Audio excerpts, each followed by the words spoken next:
All right, we'll call this meeting to order and we'll start with the roll call. Commissioner Forcell. Present. Commissioner Jackson. Present. Commissioner A.C. Johnson. Present. Commissioner Scharf. Present. Commissioner Siegel. Present. Commissioner Smith. Present. And as Council Liaison, Allison Cormack on. Here. Wonderful. And Mike Danaher is present. So I don't see any oral communications. Tabitha, have any been signaled? If none, then we'll go on to the minutes. Did anybody have comments on the minutes, or is there a motion to approve them? I'll move to approve the minutes. I'll second. All right. All in favor? We have to do by roll call again. Forcell, Approve. Jackson, Approve. Johnston, Approve. Scharf, Approve. Siegel, Approve. Smith, Approve. and Danaher approves. So we have no agenda revisions to propose. So we'll go right into report some commissioner meetings and events. Are there any? Okay. And then the utilities director report. Good evening, commissioners. Chair Danaher. I just got a couple of quick updates. A little bit of news here is that unfortunately last week, one of our water, gas, wastewater staff members tested positive due to exposure from some family members, and it affected 9 other staff members. Staff members stayed home for 5 days. They got tested, and the good news is that all 9 of them tested negative. So they all came back to work on Monday the 29th. So the heavy equipment operator is still out, has a few symptoms, but is doing okay. So nothing serious on that note. So that's good. Also too is that of the 217 staff members, 110 members are at work and 117 are working from home. And so it's about 50-50 throughout the organization. A little bit about, this is probably some old news, just to talk a little bit about street closures.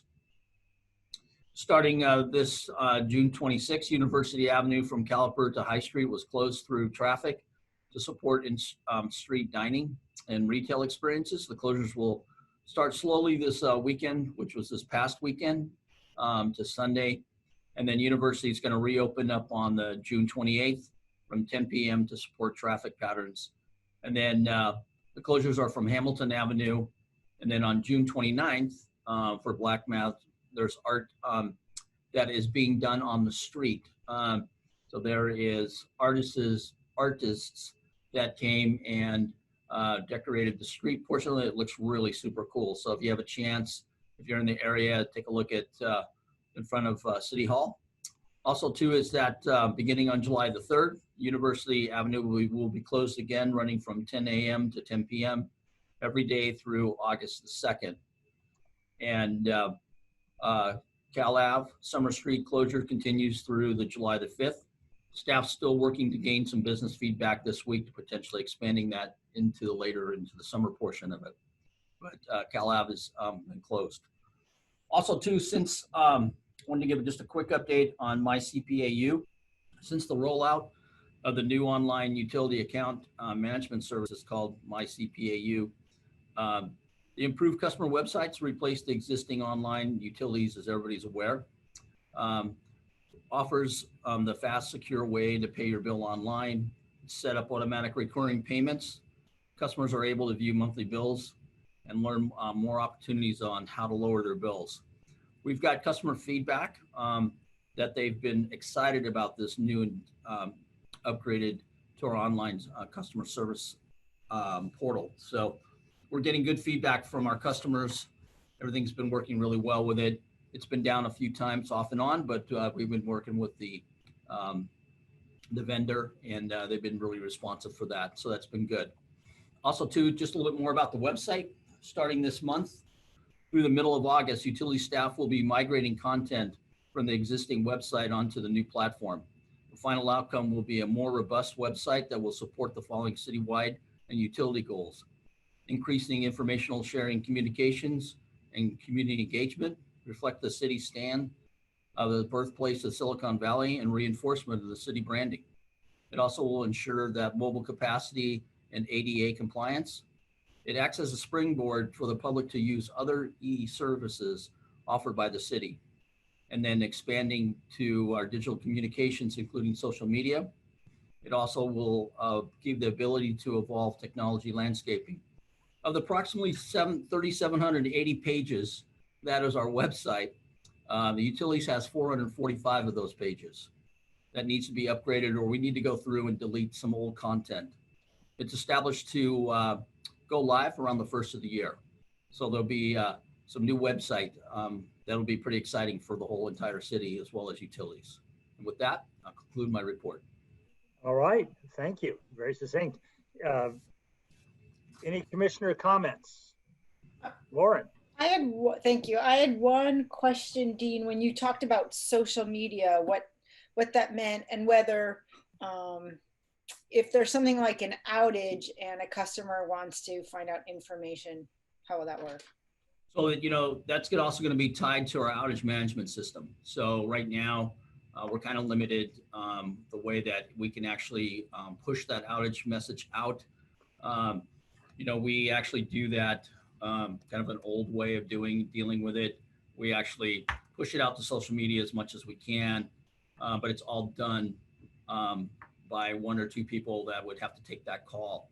What we're going to hope to do with the website portion of it is tie it actually into the website portion of it, so that it'll automatically update any kind of outages that are going on, and it would be actually on the website instantly if it senses some type of electrical outage, or if some type of gas outage or a water outage or some street closures or something like that.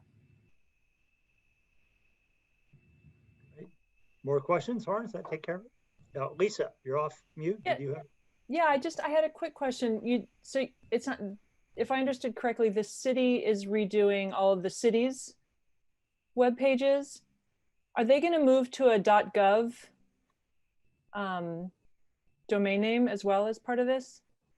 I don't believe so. I haven't heard that.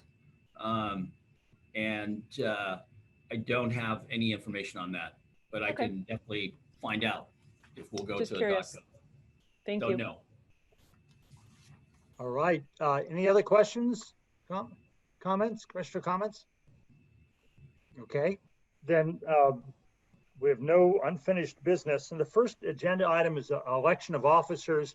So I indicated I've been enjoying serving as chair, but I think it's good for the organization to shake things up.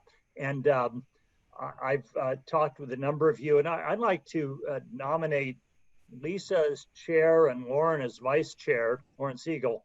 I suppose we could take those as separate motions, but first, any discussion, and then maybe ask for a second. Greg. Oh, I was just going to second your motion. I think they're great choices. I've enjoyed working with both of them, and their comments are great, and I think they do a fantastic job. All right. Other comments? I'll take that as a second. Any discussion? Okay. Well, I have to say we've got a really talented group. Anybody could handle this on this, but Lauren and Lisa have a longer tenure than everybody but me and AC, who steadfastly refuse it. So that would be the motion. If there's no discussion, we'll ask for votes. AC, why don't I start with you? An enthusiastic aye. All right. Sharf. Enthusiastic aye. Don Jackson. Also an enthusiastic aye. You don't have to be enthusiastic, but Lauren Siegel. Aye. Aye. Lauren Smith. Aye. Lisa Forzel. Aye. And I'm the only one who's entitled to be enthusiastic. So, I vote in favor. And then that's effective immediately. So Lisa, you can take command of the rest of the agenda here. All right. And thank you for both of you for stepping up. Thank you. Thank everybody for your support. It's an honor to serve. So I think we will move straight into our item number 2, a discussion of the demand side management report for fiscal year 2019, which we had postponed from last month. And I don't know which staff member is going to be speaking to this. Oh, but first let me ask, are there any members of the public that have pulled a comment, have indicated the desire to comment on this item? Chair Porcel, we have no speakers at the moment. No speakers at the moment? Correct. Okay, then why don't we go straight to the staff presentation? Good evening, Commissioners. Jonathan Abendschein, Assistant Director, Utilities Resource Management. I'd like to introduce Carla Daly, Senior Resource Planner and Acting Utility Program Services Manager, as well as Micah Babbitt, a Resource Planner, to handle the staff presentation. Hi, good evening, Commissioners. I'm going to handle.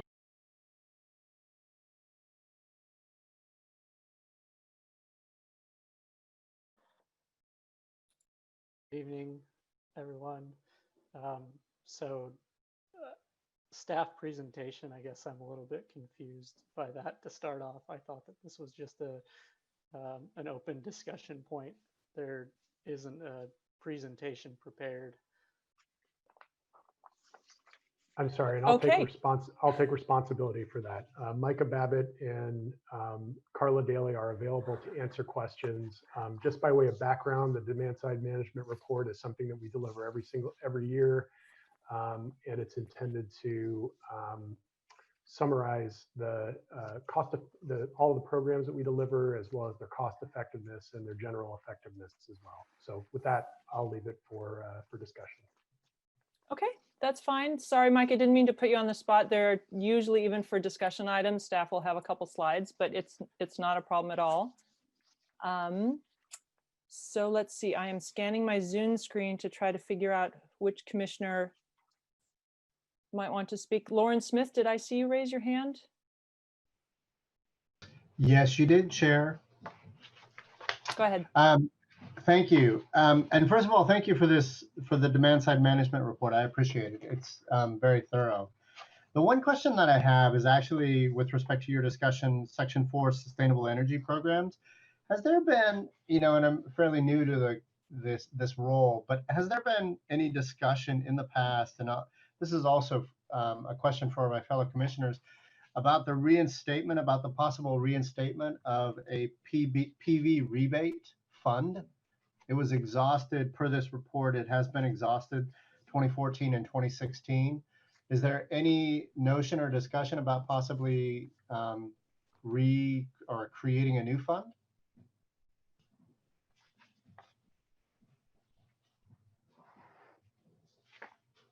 I'm happy to speak to this. So a few years back, I believe it was 2015, but I may be mistaken, we sat down with the council and the UAC and developed a local solar plan. And with this Utilities Advisory Commission, we've reviewed that local solar plan as well. And the general direction we've received from both the council and the UAC is that we're not looking to introduce additional subsidy. We want to encourage solar, but not if it involves additional subsidies from other ratepayers to solar customers. So the answer is no, we're not considering another rebate program. Lisa, if I may. Commissioner Danaher, yep. Yes.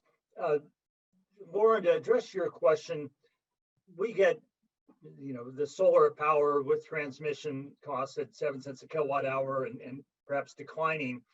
And to do a rooftop has been more than twice that expensive. So I didn't see any, there may be some small resilience gains in theory if people hook it up right to be able to power their own home, but otherwise there's no carbon gains and it's just a lot more expensive. So I've been arguing against continued subsidies for a more expensive form of solar. Fantastic, and I appreciate that very much, Michael. The report highlights that installations in Palo Alto continue. Have we had discussions with the public, those who have chosen to install solar on their home, I mean, is it purely just they want to do the right thing and take advantage of solar and they're not so worried about the payback period? Or do we have a general understanding about how the general population actually feels about this? Apart from the payback. A lot of the interest that we've found in solar, and our solar expert, unfortunately, Lisa Benatar is not on the line tonight, but generally the interest that we found in solar has to do with either driven by a feeling of energy, some level of energy independence, or maybe those resiliency gains, and also that direct connection that people feel to actually doing something to generate renewable energy on site. And so it's not as much driven by economics in Palo Alto, I don't think, as it is in maybe some other utility territories. Thank you. That's all I have. Are there any other commissioners? Commissioner Scharf? Yeah, just briefly, you both mentioned resiliency gains, but they're not hooked up into the grid, into their house, right? So if the grid goes down, there's no resiliency gains. They have to, store it in their Tesla battery or something? Yes, we're seeing more and more people installing Tesla batteries along with their solar. I just really was, I guess, commenting on the fact that we say things like possible resiliency gains, but installing solar gives no resiliency gains the way we currently have it set up, unless you go do something like use a Tesla battery or some home Tesla service. And I think that's important to keep in mind. Otherwise, then people continue to think we have resiliency gains when we don't. Understood. Let's see. I see you, Commissioner Jackson, but I think Commissioner Johnson raised his hand first. Go ahead. Oh, I just had a question about, you note in the report that SB 350 sets some targets, 50% of renewable electricity retail sales and double the energy efficiency savings for electricity and natural gas. And I looked at the tables that are in the report, and I couldn't tell how we were doing on that goal, on the goal of doubling the efficiency savings. Can somebody speak to that? Yeah, I can speak to that. Can you hear me? Yes, I can. Yeah, this is Lena Perkins. Unless Micah, would you like to take this one? No, I was gonna see if you were there. Okay, yeah. And I'm sorry, I'm not sure about my video right now. I can try it. I'm actually not sure which device I'm communicating on, but as long as it's working, it doesn't matter. So the doubling goal from the state includes the codes and standards, which, for your appliances and for the Title 24, basically the minimum in California and the minimum for federal appliances, increases every year. And those are not reflected in our DSM. So that doubling goal essentially includes a number of wedges. If you can hear me still? Yes. Okay, yeah, it includes a number of wedges besides the utility efficiency programs. And so all of the public utilities together looked at their goals and basically, I think on balance, managed to increase their goals about 25 or 30% altogether. And the CEC, saw that and understood it because it's looking at a number of different arenas to get to double total building efficiency. So this is just one wedge in that doubling goal. So basically the doubling goal does not apply to public utilities efficiency programs only. When you look at building codes locally, which is great, when you look at state codes, and when you look at federal, and then a bunch of other innovative kind of moonshot ideas, that's how the state hopes to get to double. So Palo Alto's goals are basically about 25% higher, and we're sort of on track for that. Okay, so just to make sure I understood, you're saying we are on track to double our energy efficiency. No, we committed to increasing our efficiency by 15%. Our goals went up about 15% instead of say 100%, which would be doubling, and we're conceivably on track for the 15%. And the CEC understands, because we are just one small wedge of the whole like portfolio of different levers they're hoping to pull to get to that doubling. And how do we measure our energy efficiency savings? Mike, do you want to take that one, or? Sure. So it depends on the measures or the actions that we're taking, but there's a couple different ways. So if it's you go replace an LED light bulb for an old fixture, there's basically reference manuals that you can go and look at, and it's a straight calculation. If you're replacing something like a boiler, then it may be unique to that situation. So across all of our programs, it depends on what measures we're implementing. But basically, you're looking at the baseline unit that is there and then what you're replacing it with. And you keep track of the changes by, how do you keep track of what changes have occurred? I understand that if you replace a light bulb with an LED light bulb, there's a savings, but how do you keep track of how many get replaced? That's part of the administration of the program. So when customers are applying to participate in these programs, we're looking at what their current state is and then what new technology is going to be installed, and we're comparing that baseline to what the new scenario will be. And so we're keeping track of all that information essentially down to the project level. And then what you're seeing in here is an aggregate of all of that data. Okay. One last question. I noticed in the table on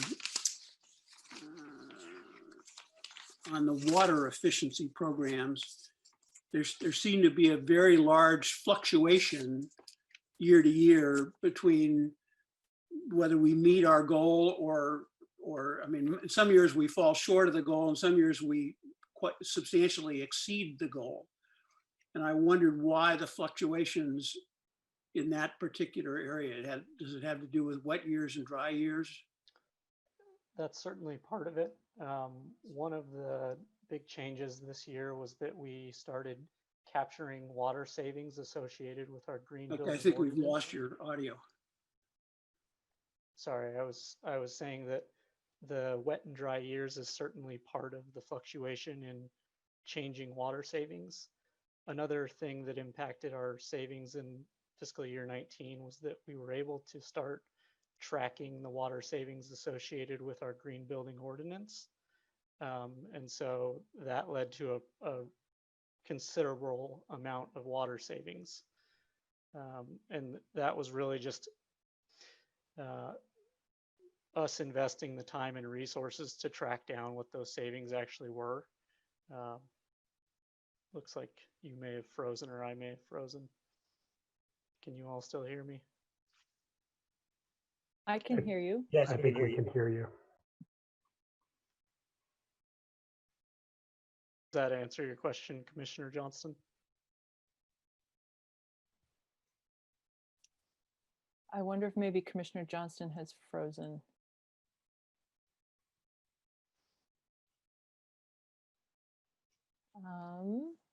I believe so, by looking at his video. Yeah.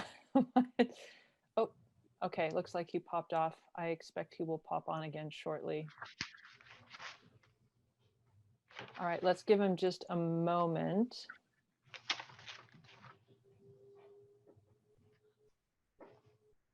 All right. And Councilmember Cormac, I see your hand as well. Did you want to interject before Commissioner Jackson? Okay, just registering interest. Very good. Do we see AC back on? I think so. Well, I see well, let's see, maybe not.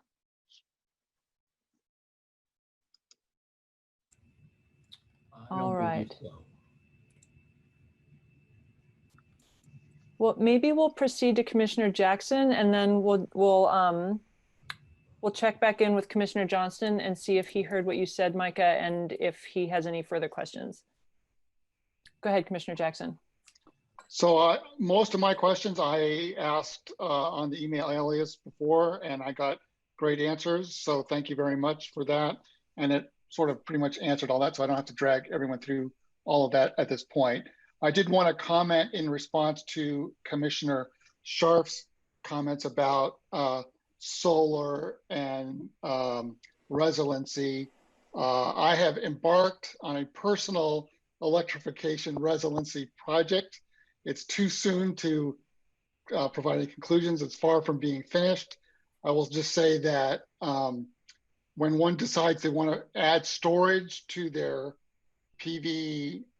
personal PV solution, it dramatically, in my experience so far, increases the complexity of the project. And I would say that my initial, and this is very far from conclusion, my initial perception of that it greatly increases your sort of code compliance constraints. So I will have more to say about this as I proceed, but it is possible to do, but it's not easy. That's all I have to say at this point. Thanks. Yeah, and I did want to interject just one point to Commissioner Scharf's comment about requiring batteries for solar to operate. Solar can operate in islanded mode if you have it wired that way in a transfer switch. So you don't, if the sun is shining, you can have electricity if you have wired your solar that way. So I just think it's, while I agree with everything Commissioner Jackson said about it being inconvenient and expensive and not typically the way people wire their solar, to say that it provides no resiliency without a battery would be incorrect. Well, but only if you wire it that way. And how many of our homes are wiring it that way? I would suspect more and more with the power safety shutoffs, but yeah, to your point, historically, very few. I mean, that'd be good to know. Do we want people to wire it that way? Is that something that's useful for the community, or is it really just useful for them? And is it, obviously it's only for a power shutoff during the day unless you have storage. You know, I think in our role, and Jonathan can speak to this as well, but I think in our role as facilitator, we mostly just want to make sure they understand what they're buying.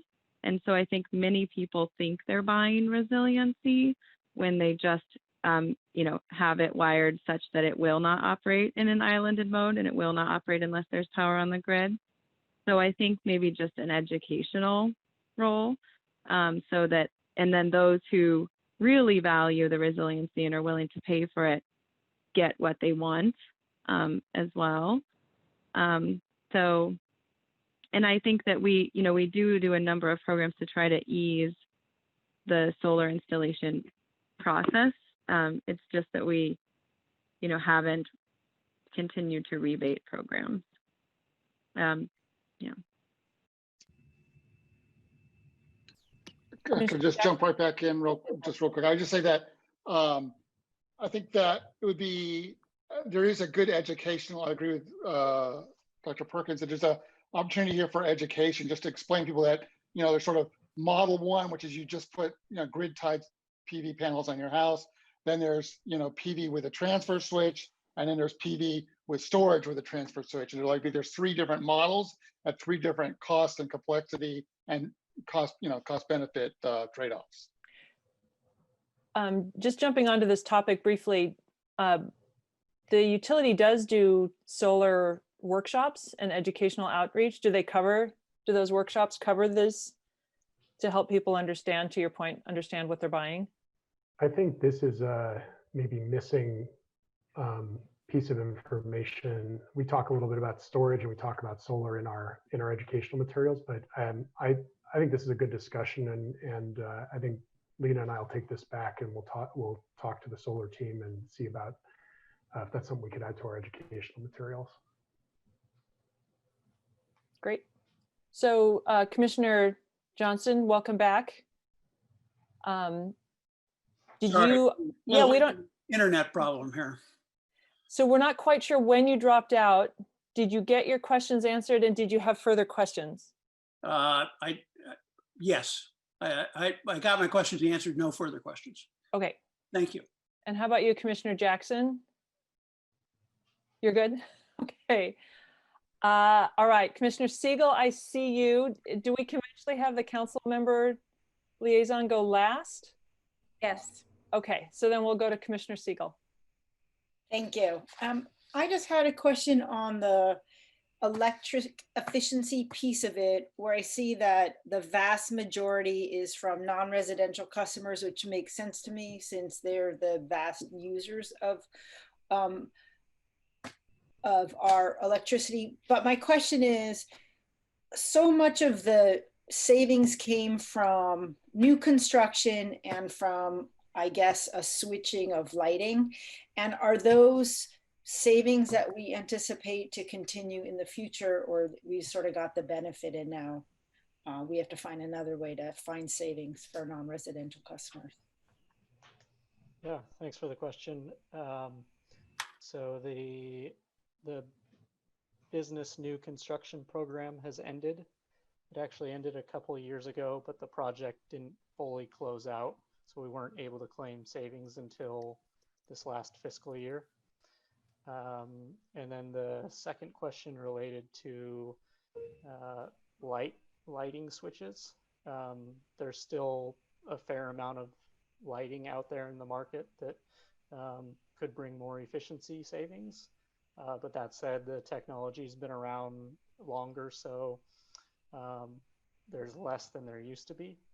But we still expect to be seeing savings from lighting projects moving forward. So do we have some alternate plan? I mean, it's almost 50% of 80% of the usage is savings from new construction, right? So 40% or so of the savings? Yeah, so there's, I would say historically, the commercial and industrial program that generated most of the savings, in addition to the business new construction program. That program is a little bit lumpy year to year in the savings. It kind of depends on whether or not some of our larger customers do projects. So in any given year, that could increase quite a bit or it could drop. We're also launching new home energy and water report programs. So that will kick in some additional savings in the coming years. And then we're also in the process of launching a small and medium business program that we're hoping will drive some additional savings. So yes, there could be a reduction in this, basically the current fiscal year that we're in, but we're hoping that some of the programs that we're launching will propel it back up. And I would just add, it's a good observation, and because of some of the delays, with the small medium business folks due to COVID, and also with delays on launching the home energy reports, those, that when what Micah said, we expect it to be low in fiscal year 2020, and then very lumpy in 2021.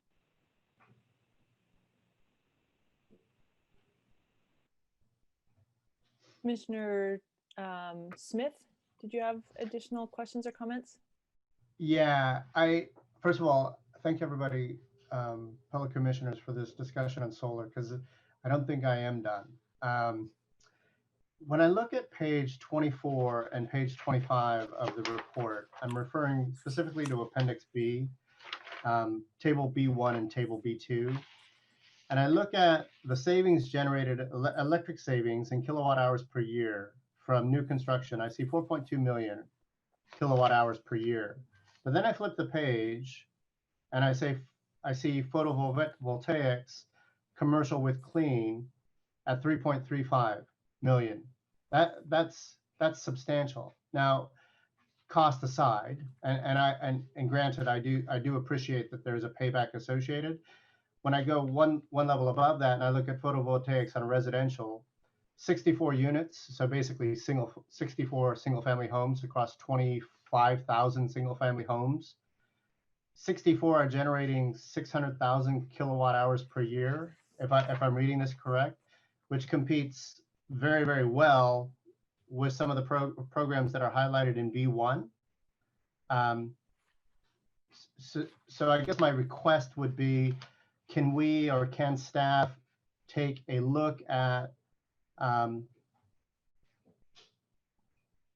the potential for photovoltaics in single-family residences, given the fact that it is actually saving I think electricity? that's misleading, Lauren. It's not saving Okay. anything because we'd be getting solar power for that energy anyways. That's just comparing if we were fossil fuel. Is that right? Is the report misleading on that point? Well, if I'm reading it wrong, I No, agree it you're isn't. reading it right. I think the report is wrong to call that savings. Okay. I think it's a fair point, Commissioner Danaher. There are definitely multiple ways to look at it. Because it's behind the meter, it reduces the measured sales. It reduces the measured sales. It reduces the demand on the individual single-family resident because the single-family resident is pulling it from the solar, correct? Yes, it does. Well, the single family resident would use the same amount of energy either way. It's a question of whether. No, I absolutely appreciate that, Chair. Commissioner Michael. I've been demoted. Sorry, I'm getting my titles messed up. I do absolutely appreciate it. It doesn't do, from an individual consumption perspective, it doesn't necessarily change individual consumption. It's just where is that supply coming from? And if the supply is coming from a single family residence's personally owned solar equipped installation on their rooftop, and it is reducing the demand from our CPAU source, yes, it's a fine line, but I would consider it a savings. So there is significant savings or generation potential, depending on how you look at it, potential to reduce the amount of energy that those customers are drawing from the grid. And there's significant potential in Palo Alto. There is a lot of rooftop space available. I think the question that we've always come back to is cost effectiveness. It's generally not a cost-effective way to reduce the amount of energy that residential or other customers draw from the grid, as compared to things like efficient lighting or efficient heating. It's just not cost effective compared to importing that energy from outside the community. And so programs that are based around adding solar tend to add to the overall cost of energy for the whole community. Now, that said, when individual customers put solar on their roofs for their own reasons, it does have a benefit to the community. Those costs are borne entirely by that individual customer, and those customers that put solar in feel that cost is worthwhile. So I just wanted to jump in and say that I think that's the key issue, is that if we subsidize it, it makes no sense. But if they do it on their own, it's a big benefit to the community. And I think if we subsidize it, not only are we doing it, we're doing solar at, I don't know, what is it, twice the cost basically. And on the same time, we are then reducing our solar load, which then hurts all solar customers, because the more solar energy, the more clean energy we sell in Palo Alto, the lower everyone's bill is. When our load goes down, everyone's bill goes up because of the fixed costs. So by subsidizing individual solar, as opposed to letting people do it on their own, you're actually hurting all customers who buy solar through Palo Alto, and you hurt the utility in not having the money that it otherwise would have. So. And that's why we've stuck with education and group buys and trying to reduce barriers where we can, although there are definitely a lot of barriers to reduce and permit processes to streamline still. Great, thank you. And I just want to clarify one point. When Micah and Jonathan speak about cost effectiveness, they're speaking from the society perspective or the utility perspective. And so it's absolutely cost effective for most single family homeowners to put solar on their roof. Maybe, less so with Palo Alto's NEM 2.0, but from a utility perspective and from a societal perspective, it is not nearly as cost effective as energy efficiency for a number of reasons. And one of which is that, it's not coincident with our peak load as much anymore, and the number of other attributes.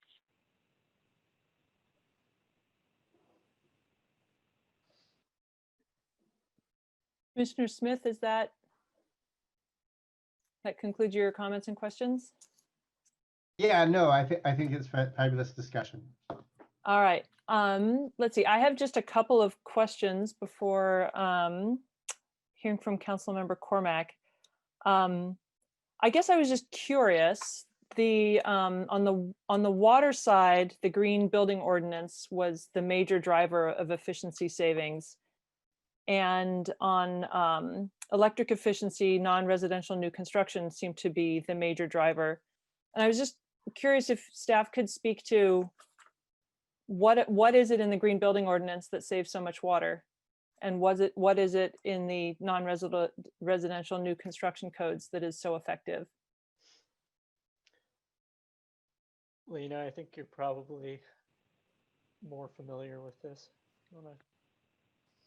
Sure. And, Christine can always, Christine Tam is also, resident expert, but for the water savings first, that is the recommended ordinance from the county that we adopted. And because it isn't required, us adopting it constitutes savings. And so that is something that we had never been able to document before, but our ability to document it showed that it's saving a lot of money. And that's what ordinance, and saving a lot of money and a lot of water. And that's what ordinances should do, ideally.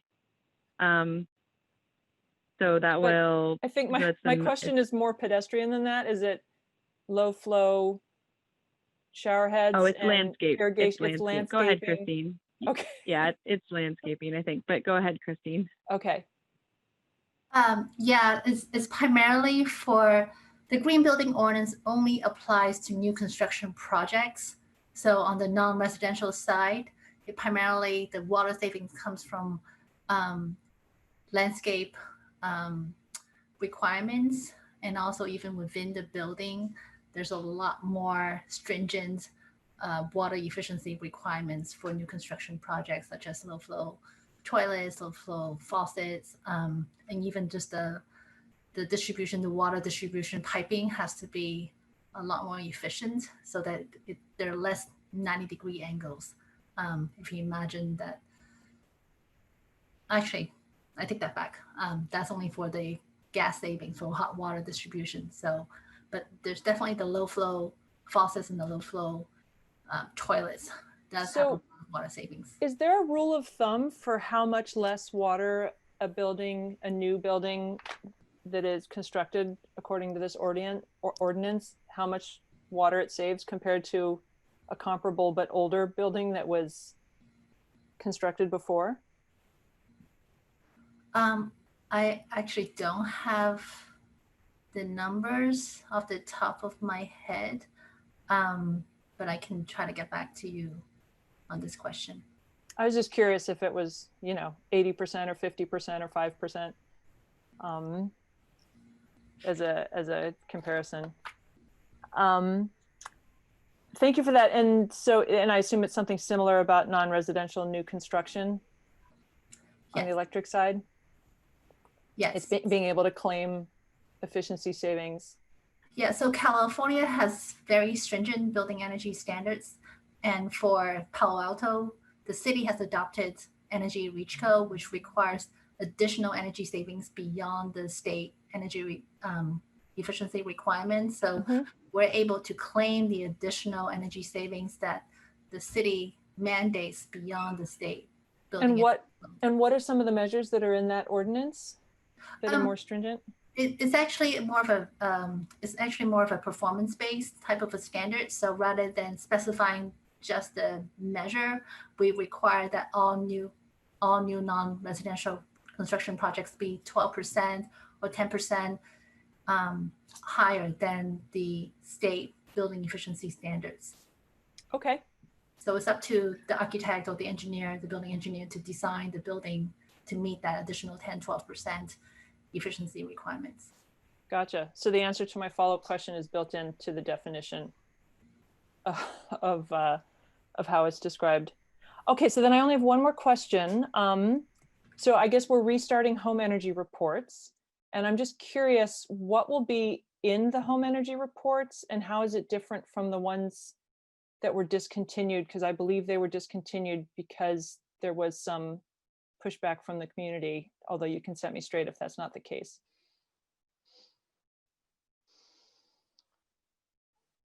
Has Lisa joined? I think the answer to this question is that we're working out the details right now of what specifically will be in those reports. But Lisa's leading that effort. So if she's on, she'd probably be the most knowledgeable person to speak to it. Hello, everybody. I'm in and out. I'm on vacation and my connection is spotty, but I will say the main two things that are going to be different are we're going to try to incorporate some, well, first of all, there's not going to be a frowny face. Apparently that was very unpopular. If people are doing not as good as their neighbors, we will tell them, but we won't have an actual sad face. I know that sounds funny, but it was apparently a big problem. And then solar and EV customers, we want to at least have messaging to them. We want to include them and say, so for the first round, we'll say, you are a solar customer, therefore, we're comparing you to, therefore your results, are going to be off. So that's the first round. The second round is we're going to try to actually compare solar customers to solar customers and EV customers to EV customers. But in order to get the reports out sooner, we may first just have messaging that tells these customers that we acknowledge that it's hard to compare them to the general population with similar sized homes, et cetera. Gotcha. Thank you. Mm-hmm.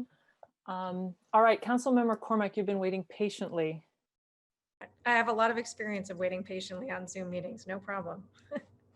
This is a short one in comparison. Thanks so much to staff for this. I just want to test my understanding and then make one suggestion. So a lot of words using claim. Am I correct that these are not actual reductions we can measure? That this is sort of our best guess about what would have happened if it's done this way, that we can't tease out actuals from this delta? Christine, Lena, do you want to tackle that? I'm happy to let Christine do it. And in short, no, it's actually more stringent than what we can measure. We actually measure things and then derate them multiple times, like, oh, how many people would have done this anyway?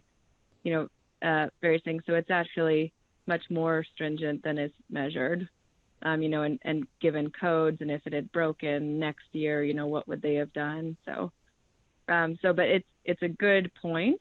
And I can absolutely, I think I would have the same read on that word.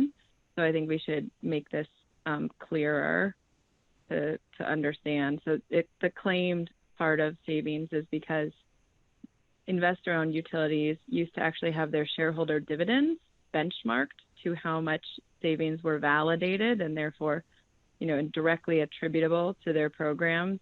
And EM&V, measured, validated, triple cross, everything. So it's a very comprehensive process, and so we should use a different term. Okay, great, wonderful. Achieved rather than claimed. Thank you so much, Dr. Perkins.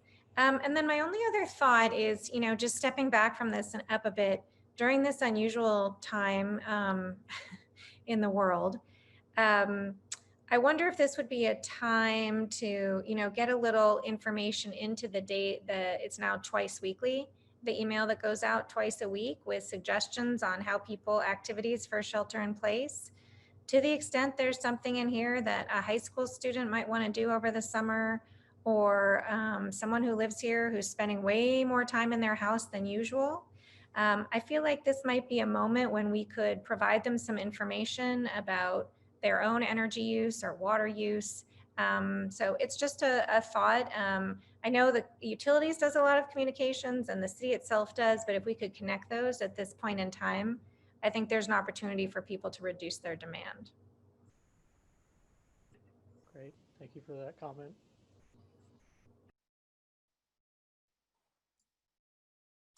All right, thank you, everybody.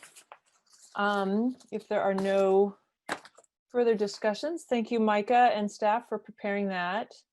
Let's move to item number 3, discussion and update on the progress in implementing utility customer programs to facilitate electric vehicle adoption in Palo Alto.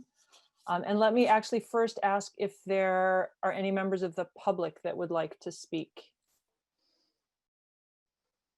Has anybody called in? All right, sounds like there isn't. So I don't know which staff member is presenting, but why don't you go ahead? Commissioners, I would like to introduce Hiromi Kelty, Utility Program Manager, and Shiva Swaminathan, Senior Resource Planner, who are our EV experts. Good evening, Commissioners. This is Hiromi Kelty. I am really excited to be here to follow up with a presentation I gave last fall. This evening's presentation, in the fall, I focused mainly on EV customer programs and associated budgets. And tonight I'll be updating you on how those programs are doing, as well as talk about what Palo Alto's EV charging landscape may need to look like to reach our 80 by 30 SCAP goals. And before I get started, I want to mention that we had some great questions from the commissioners. Thank you for that. And I hope our emailed responses answered your questions to your satisfaction. I'll try to keep the presentation short so we have plenty of time for discussion. So since the launch of the EV Charger Rebate Program back in 2017, I'm happy to report that 107 new ports have been installed. To date, 7 of those ports have been installed at multifamily mixed-use properties, 61 at schools, and 39 at nonprofits. And we're expecting to pay out about $500,000 in rebates for these installations.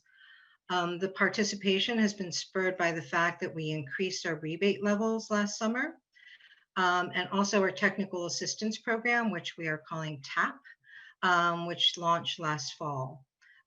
This is the program that assists commercial customers in evaluating, designing, hand-holding through the permitting process, and overseeing the installation of EV chargers. This is an innovative program, and it's demonstrating a major step towards helping harder to reach multifamily properties and nonprofits build EV charging infrastructure. And we have a priority on low-income multifamily buildings. Our goal is to install 180 to 360 ports at 60 to 90 sites by 2022. But unfortunately, the site visits came to a halt with shelter-in-place orders. But I think we were able to use the time well and really focus on developing a template for final report presentations to customers. We've also used the time to work closely with our engineering team, which has been taking a look at each of the transformers which may be affected by these EV charger installations. We currently have 30 sites that are participating in TAP. And the great news is each site is considering installing anywhere from 4 to 20 EV ports or connectors, which is a lot higher number than what we've seen in the past. And despite construction delays, we do anticipate an additional 100+ ports to be installed through both of these programs by the end of this calendar year. And some other notable projects, we have 121 new level 2 chargers and 25 new DC fast chargers that have been installed throughout the city. The most exciting being the installation of 20 superchargers at Stanford Shopping Center, the Tesla superchargers. And we have DC fast chargers now at Fletcher Middle School, Gunn High School, and Green Middle School.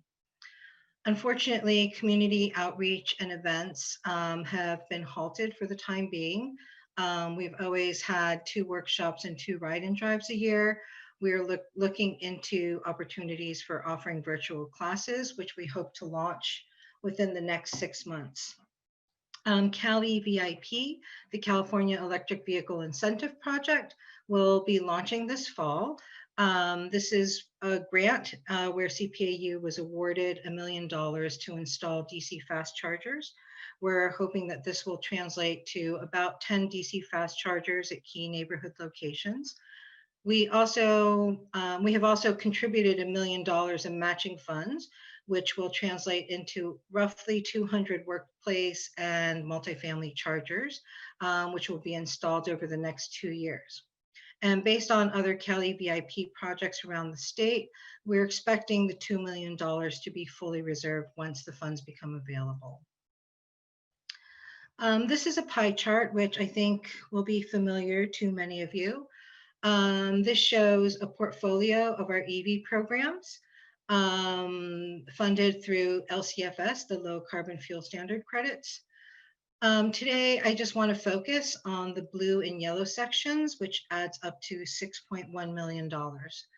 This represents about 75% of our budget and is dedicated to funding level 2 chargers.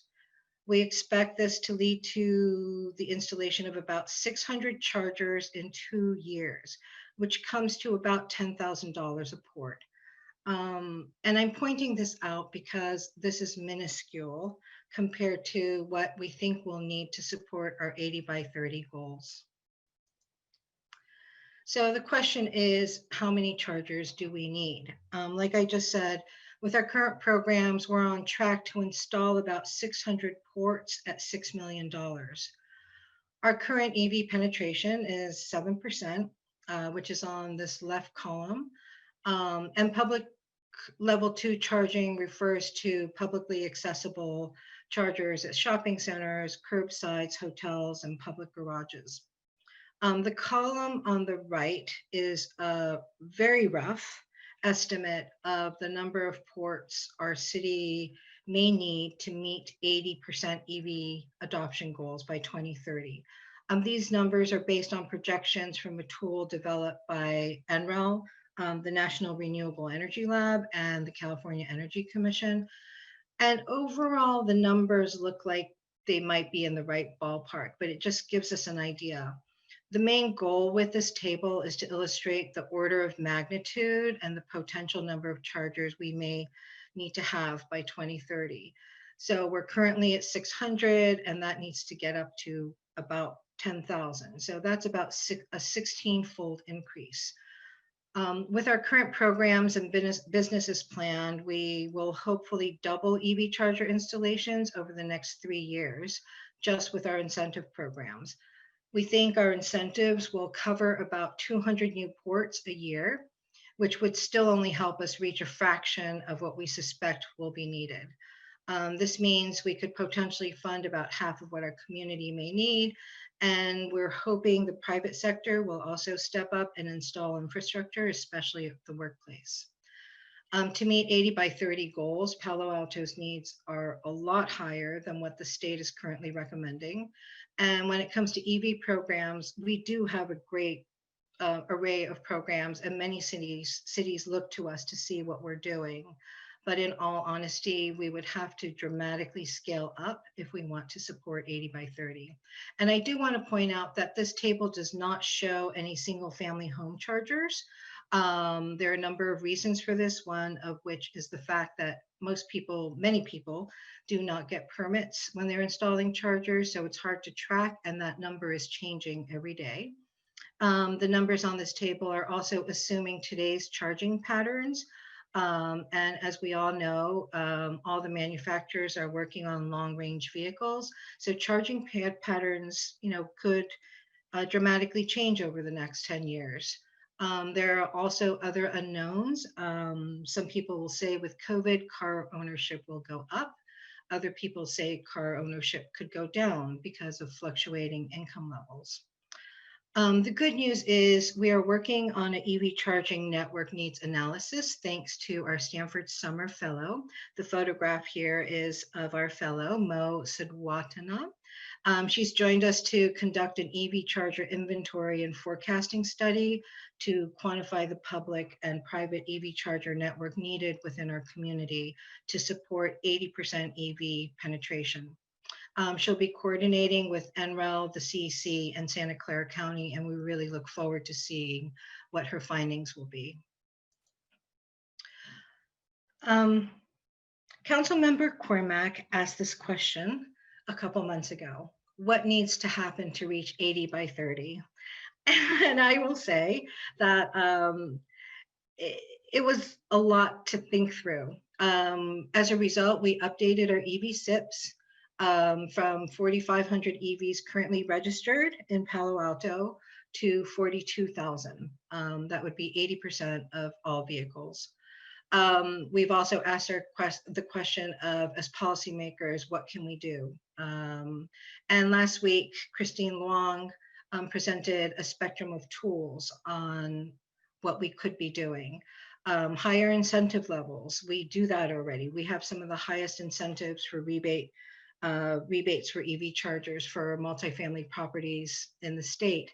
Lower electricity rates for EV charging. Our team is looking at that currently. Accelerate EV charging infrastructure with additional funds. I feel like we've been doing this aggressively, participating in grant opportunities like Cali VIP and CARB's LCFS program. And then mandates. I mean, perhaps charging for public parking and using those funds to accelerate EV adoption.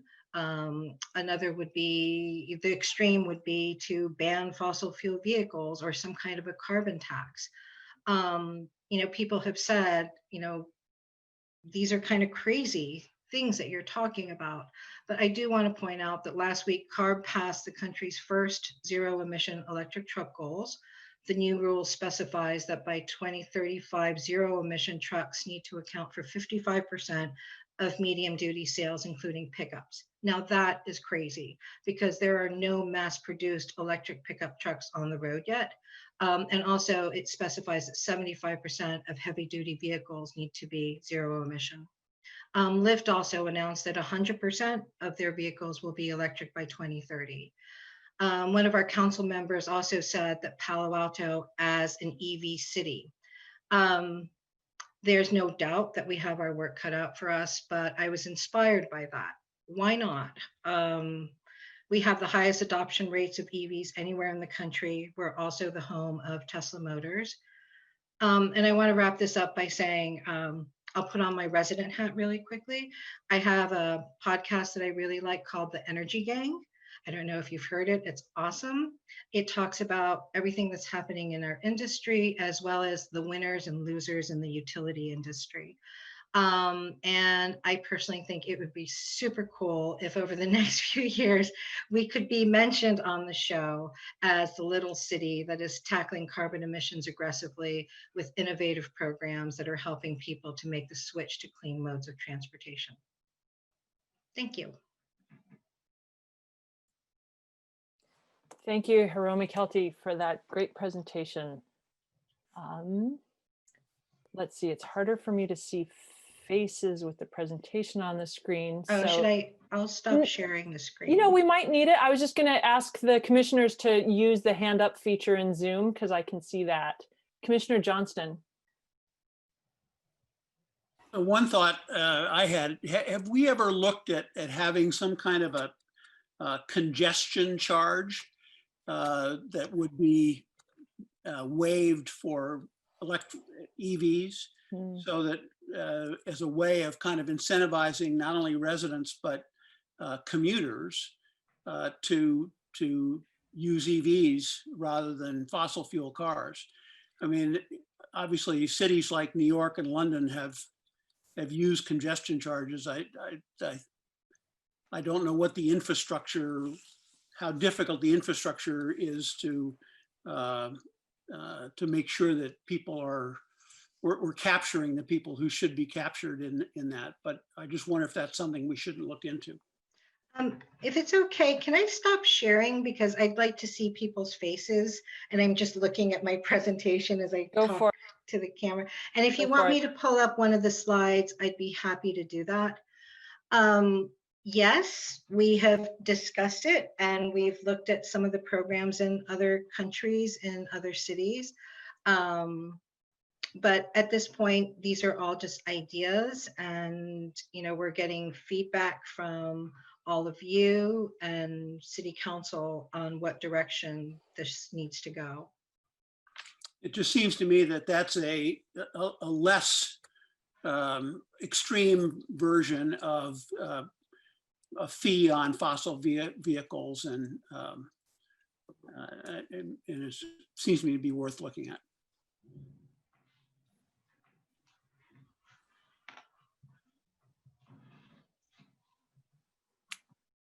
Vice Chair Siegel. First, I wanted to thank you for that extra information you sent me. I had asked for sort of a spreadsheet to be able to look at the information on one sheet, and it's fantastic. And I think it'd be great if you could share that with the entire commission, because it's just easy to read. And these are lofty goals, so I'm sort of in favor of hearing about anything that any city has done to get anywhere close to what we're hoping or really needing to achieve if we want to meet our 80 by 30. I just wanted to say I'm a big fan of charging for parking, and maybe there's no charge for EVs or something, but I don't think we're paying for what it really costs to have these parking lots, and that seems to be a pretty straightforward one. And I'd love to see that money. I mean, am I doing my math right? It's like $90 to $100 million to get all the ports built that we think we need. Sounds about right. I think, yeah. So I think the average number so far from our experience, the average cost per port has been about $11,000. PG&E's program, which is much bigger than ours, aiming to install 7,000 chargers. So far, their average cost is $18,000 a port. However, there have definitely been projects where it was more like $5,000 for the port. It all depends on what the infrastructure looks like at the site. Okay, but somewhere in that range, it could be more. Yeah, so that's a lot of money in a time where we're cutting budgets. And so it would be, I think, anyway, enough said, but I think parking would be a great start to generating that revenue. Commissioner Scharf. Thanks. So great presentation. I agree. I find this really a difficult situation in some ways, in that the goal seems very unattainable, frankly. And so I guess I would like to see us be more practical. And one of the practical things I think minor things would be, so right now we're at 7%. To get to 80%, that means we're basically have to increase at 7% per year to be on track. It's roughly how I thought. So I asked myself the questions of, okay, how many chargers we have now, and does that support the 7% we currently have? If it doesn't support the 7% we currently have, then clearly we need to put more focus into getting, bigger focus into getting more chargers to make sure that people don't say, oh, having an EV is too difficult and, whatever. Then I guess we need to look at next year. Does anyone actually think we're going to be at 14% next year? I guess that's a serious question. Jerome, do you think we'll be there? Well, we're halfway through the year. I wish, but I think I'm looking at this more as maybe it won't be double in a year. I think it may be a few percentage points, but I think by the time we're at 2029, that percentage will be a lot higher than it is now, the adoption rate. I also want to point out that the EV chargers are not necessarily just for Palo Alto residents.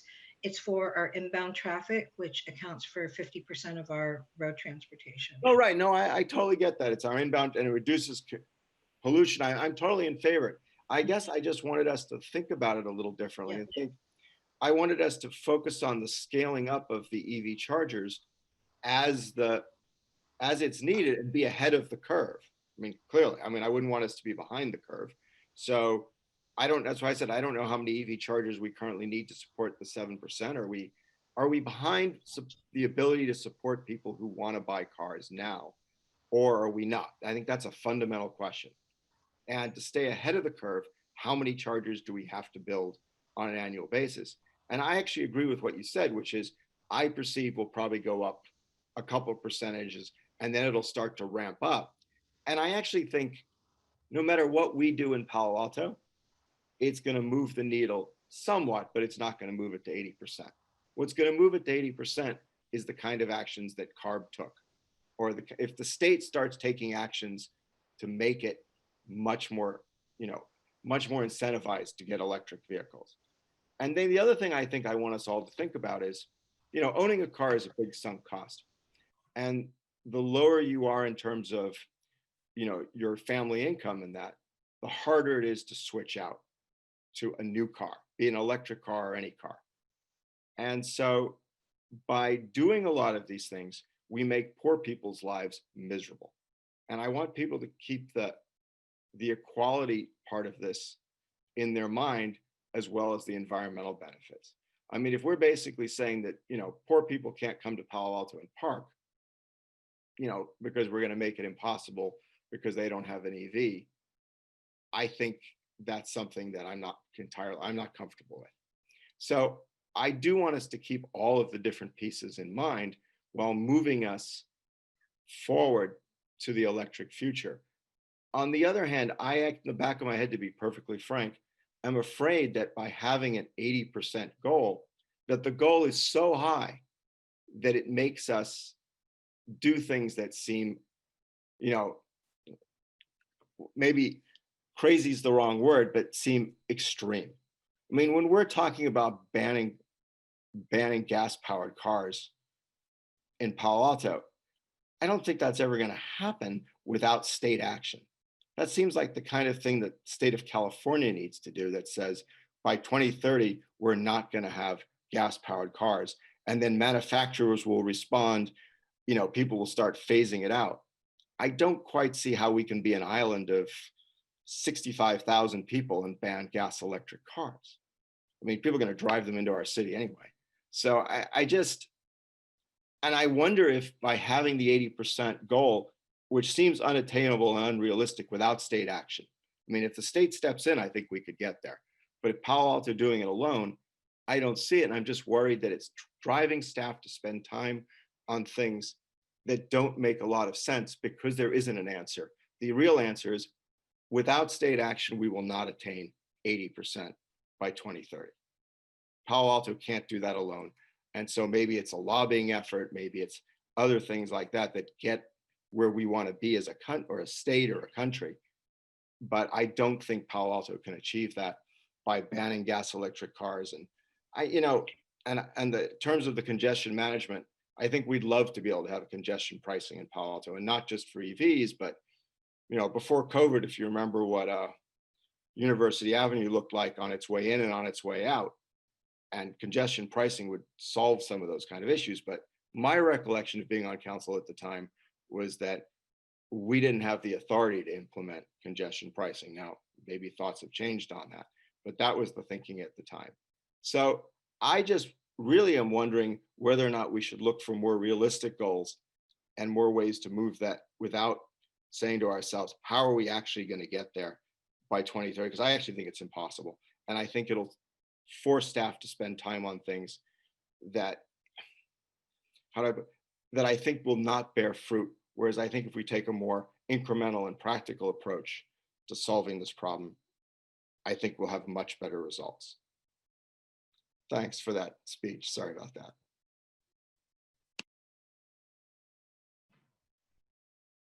Thanks, Commissioner Scharf. Commissioner Smith. Thank you, Chair. First of all, great presentation. Thank you very much. Very much appreciate it. To your point, I don't think you have enough money. And that's abundantly clear. And that's, putting literally a full stop in the sentence. We just don't have enough money. So when I look at it from that perspective, I look to my fellow Commissioner Sharp's comments and I say, well, we don't have enough money. So how can we get anywhere? First of all, and this is something that we would always do, is just understand exactly what type of gap we're looking at. We're looking at a gap of at least $90 to $100 million based upon rough order of magnitude budget. And from your own report, we also don't have staff, right? So we don't have staff, we don't have money. Let me just ask this question. Of the $90 to $100 million rough order of magnitude cost for doing this number of ports in Palo Alto, how much of that $90 to $100 million is related to the CPAU infrastructure in order to support those ports? Is that in that money or is that in addition to?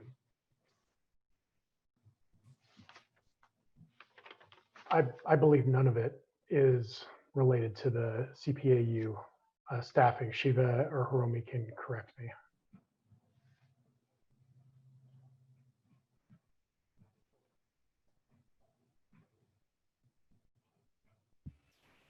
That's right, Jonathan.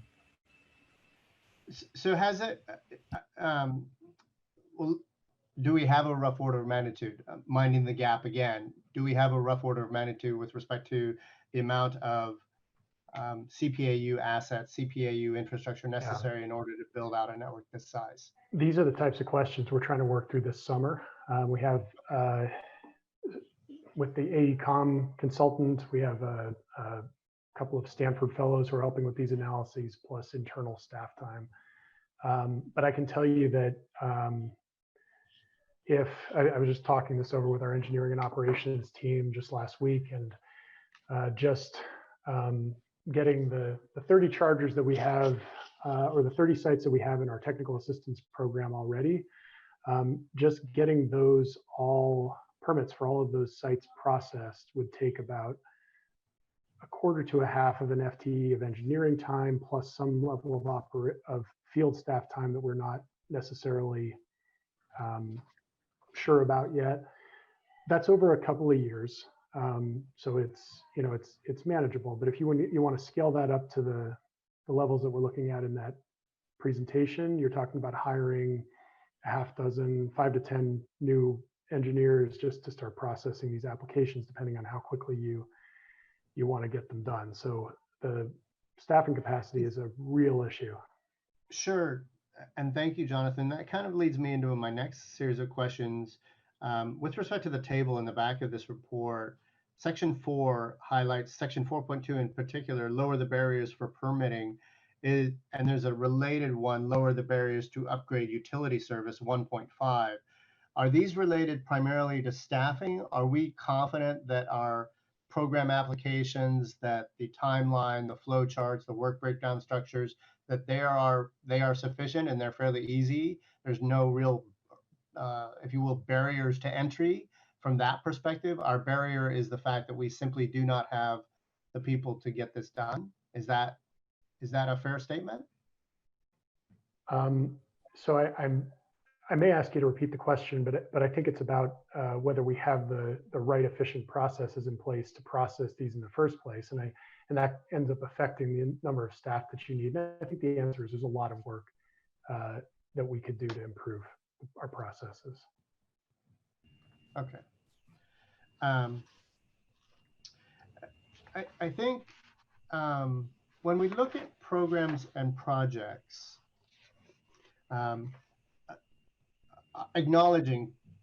fully acknowledging both staffing and money are necessary. But I think one thing that I would just like to highlight is that we really do, when my thoughts are on programs and projects, is we're really talking about impact here. And if we only have a finite amount of money, if we only have, for example, $6.1 million today, And potentially maybe we can add some of the bucket ones so that maybe might be 16 over the course of 5 years. So maybe we have a little bit of money. But really, my main point is that when we look at programs and projects, my goal would be to look at impact. Where is the greatest impact, right? So if I look at some of the programs and projects that have been outlined, I question the impact. If it's a big hit and it's low-hanging fruit and it's going to take our huge number down by a scale or an order of magnitude, absolutely worthwhile. If it's a barrier to entry, like for example, permitting processes, that we're not even allowing individuals or organizations to join the game because they don't want to do the work. They don't even want to practice to get there. They just want to go. They just want to build it. So I think there's some additional thought that we could think about in terms of this gap, but also using the money that we have available for the greatest impact. Thank you.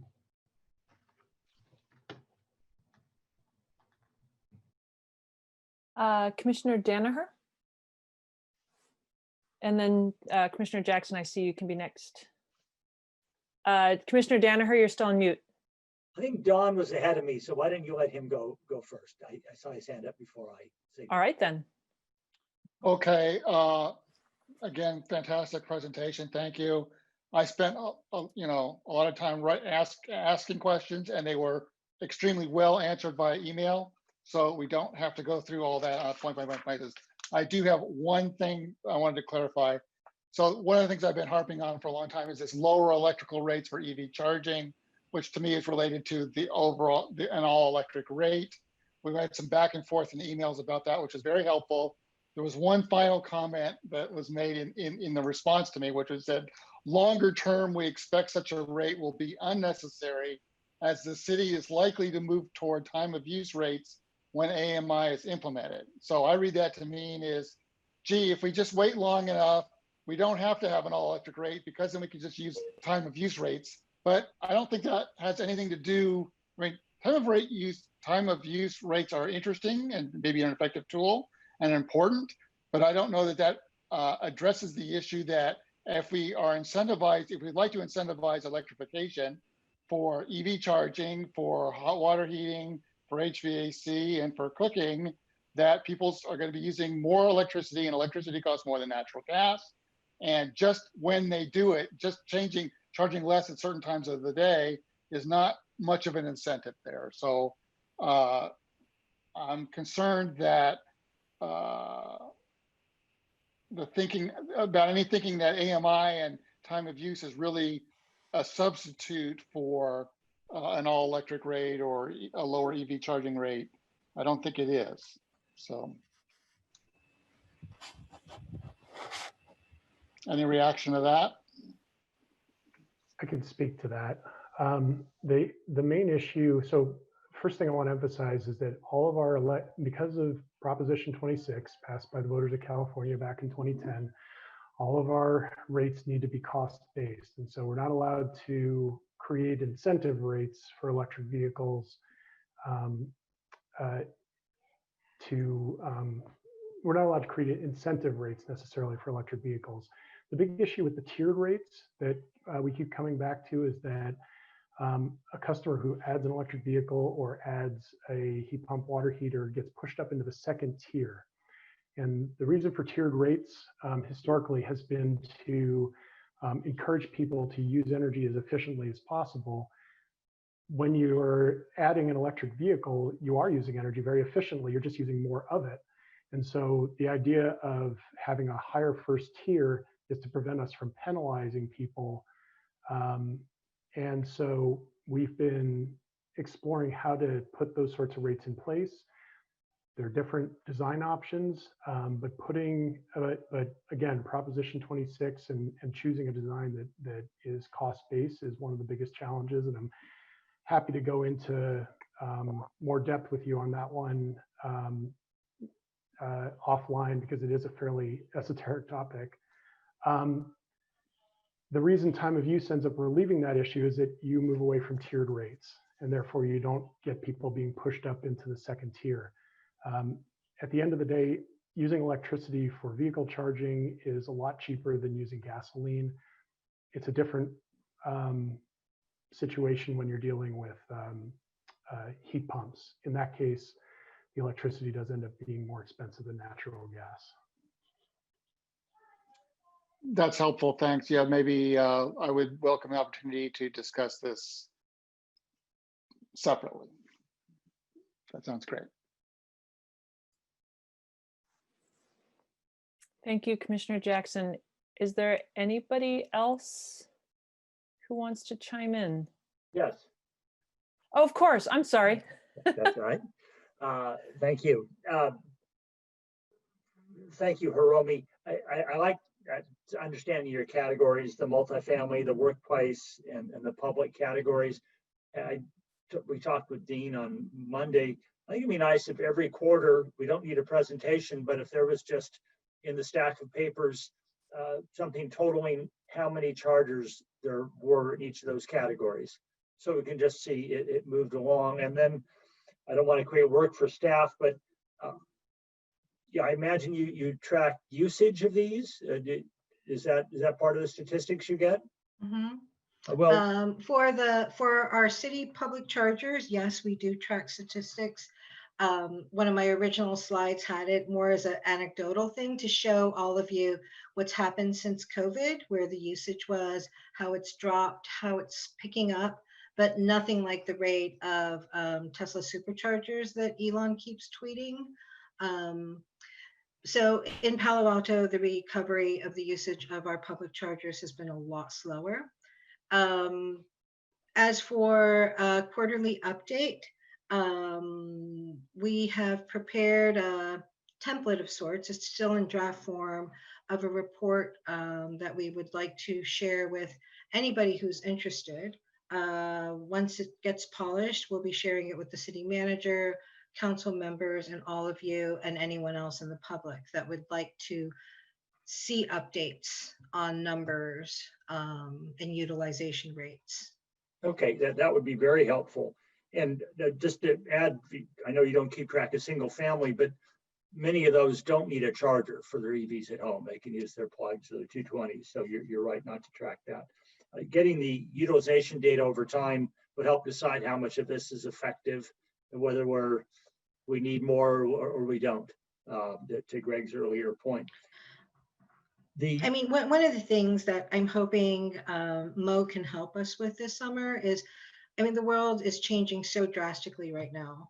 And the EV chargers, I think around the world, they're being utilized at 10 to 17% rates. The utilization rate is still very low.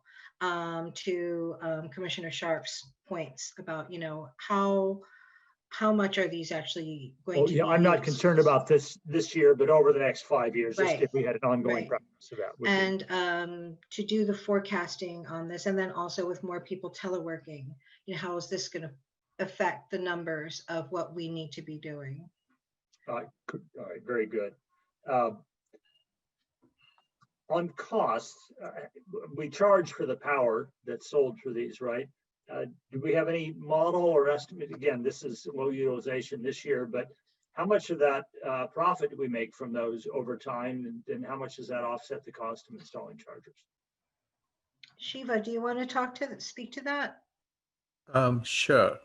Commissioners, my video is not working, but hopefully you can hear me. So we as a utility do not own the chargers. It's a city government, the city general fund which owns it. We charge 26 cents a kWh, and that's a break even. After accounting for the network fees, which we have to pay for smart chargers, it's a break even proposition, assuming that the chargers come for free, which has been so far given the grants we've been getting. So it's a break even proposition. Okay, so we're not going to get any, at least under current models, any revenue from those. But Oops. Any profit. Go ahead. They're not going to pay. But for I the do charge. want to mention that, EV chargers in general by the utility industry is seen as a business opportunity because having EV chargers does lead to more electricity sales. Sure. But if, all right, thank you for that. They're not going to materially offset the cost of the chargers, is what I took away from Shiva's answer. There's at least one company that will install chargers and for free, but they want to have advertising that runs with it in a narrow stand. I had sent a link to that or name of the business person last year. I'll try to dig that out again. But anything we can do to get third-party payments for these things would be great. And I guess last, just as we talk about goals and the like, we don't need all that energy savings just from people switching from gas to EVs. Some of it may be different traffic patterns, as we're seeing now, and which some of those may persist. A lot of it's going to be people switching from cars to smaller vehicles, and that should be a big part of our plan. So this notion that we need that many chargers and that many vehicles, those may be exaggerated, but time will tell. From what I've read, the cost of charging is not make an impact on people's decision to buy. It's really driven by the cost of the vehicle more than anything else. We're not going to substantially change that ourselves. So costs of EVs will come down quite a bit in the next 4 or 5 years from battery changes and other things. And that's going to drive our adoption more than our incentives. That was all. Yeah, and I also want to follow up with that comment by saying that, pretty much every study I've seen has shown that when you look at the lifetime of the vehicle, it is cheaper to own and operate an EV compared to a gas vehicle. Although EVs right now on average are about $20,000 more expensive than the average gas vehicle. It's still more cost effective to drive electric. Okay. Thank you, Hiromi. Commissioner Scharf, did you have a few more things to say?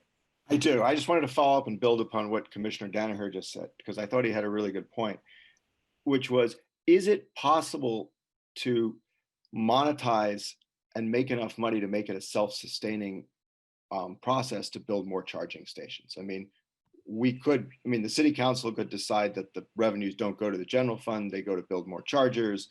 They could decide that we're going to raise the rate a little bit and then maybe you could, if you knew you were going to have an income stream, you could even borrow against that income stream if you even knew it was there.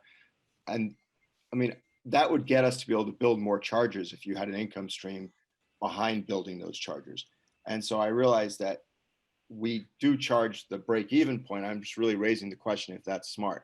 If what's driving EV adoption is not the rate of people pay to charge, shouldn't we charge more to charge? And then it basically include an amortized cost of the charger in there so that you can get that money back to be able to go ahead and build more chargers. And therefore you're not in that $100 million hole that we just talked about. So that was one point I wanted to make. And then I thought Commissioner Smith's point about impact, which I took to mean bang for your buck in terms of how we reduce emissions, and where are we spending the money in the right place with our limited resources? And I think we should always ask ourselves those questions because it changes continually. And I guess I want to bring that back to, are we misallocating resources by having a goal that's too high? Are there other lower hanging fruit by saying we have to get 45,000 EVs on the road? Are there other uses of money that would be better for the city, better for the environment, or not? And maybe there's not, but I do think we always have to ask ourselves those questions. So thanks. Commissioner Shaft, I have a few thoughts on that. On your first question, can we make money, a net revenue stream out of owning EV chargers? The answer tends to be no, partly because in a sense, the rate does matter. We decided on a 25 cents a kWh number based on If you raise it too high, there is not much charging going to happen. So in a kilowatt hour, there is about 3 to 4 miles of mileage you could get. So doing the math at 26 cents, 3 miles, that's about 9 cents a mile, which is about the equivalent of the gasoline price. So if you raise it well above that, whereas in a home, it may be, if you have a PV system and you have it at home, it's probably in the 10-cent range. So in a public charging, public charging, we believe, is not a primary source of charging, at least for single family homes. And so we have to price it at the right point to get the maximum revenue. So the industry consensus is there's not going to be money-making exercise, at least by owning a charging network. Now, there are a lot of incentives from low carbon fuel standards and grants for capital. So there are folks who are trying to build business models, but with a lot of grant funding. So that's on one. On the greatest bang for the buck, given the limited resources we have already, though it may be a couple of $1 million a year, I believe right now we are going after the best bang for the buck, and that's being, we're not focusing on single family homes because they have the, and for the early adopters, because that's going to happen anyway. We are trying to focus on multifamily homes and mixed use properties that has been, and low income. Those are the 3 areas we are kind of focusing on the chargers. And then again, it's a demand pool. So we are not giving grants. Someone has to think that they need it and put the effort to do it, and then we'll provide a rebate if it's customer driven. So we are not installing chargers ourselves. It's driven by customer demand, but we are subsidizing it to the extent we have a budget to do so. So I guess I'll mention, I'm sorry. I just wanted to ask, sorry, the follow-up question, which just struck me. Are people who do the chargers you install in the multifamily complexes, are they also paying 25 cents then a kilowatt or whatever it was, as opposed to the 9 cents that you get in single family, or did I misunderstand that? So good question. I don't know the answer to that, but it's on the lower end of the range. It's not 10 cents. It's closer to 25 to 30 cents. So are we saying that charging your car is, I always thought it was cheaper than gas. Is it not cheaper than gas for anyone? Or is it cheaper than gas only for some people? Or is it, where is that? So when we talk about it's cheaper, we are talking about primarily a single family home, which can put a PV at 10 cents, they're 10 cents or 15 cents.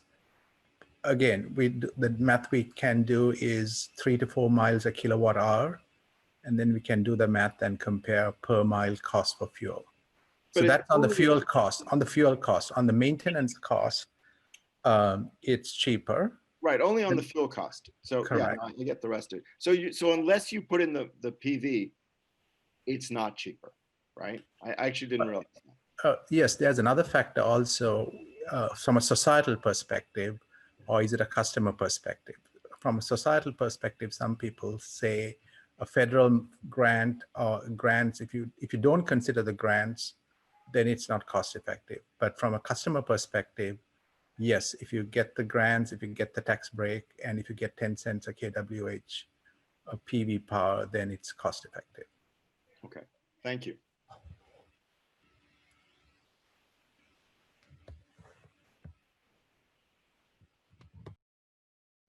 Were there any additional questions or comments from commissioners? All right, I think everything that I wanted to bring up or ask about has already been addressed. So Councilmember Cormack. Thank you, Chair Forcell. Ms. Kelty, what an excellent presentation. Those of you who listen on a regular basis know I don't say that often, so very well done. And thank you for answering the question. And to Commissioner Scharf's question is like, is staff spending too much time on this? This is what we've asked them to do. We've asked them to bring to us a realistic understanding of what it would take to achieve the goal that was set by a prior council. We had some early progress that seemed really good. That chart was going down and down to the right. And then we stalled. And so I think it is, I believe it is worth the time that staff and the community are spending this year to grapple with the question of, is this achievable?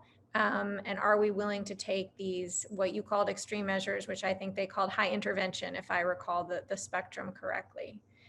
So I really appreciate this. This is exactly the level of information we're going to need to grapple with and decide. I also appreciate your comment about equity.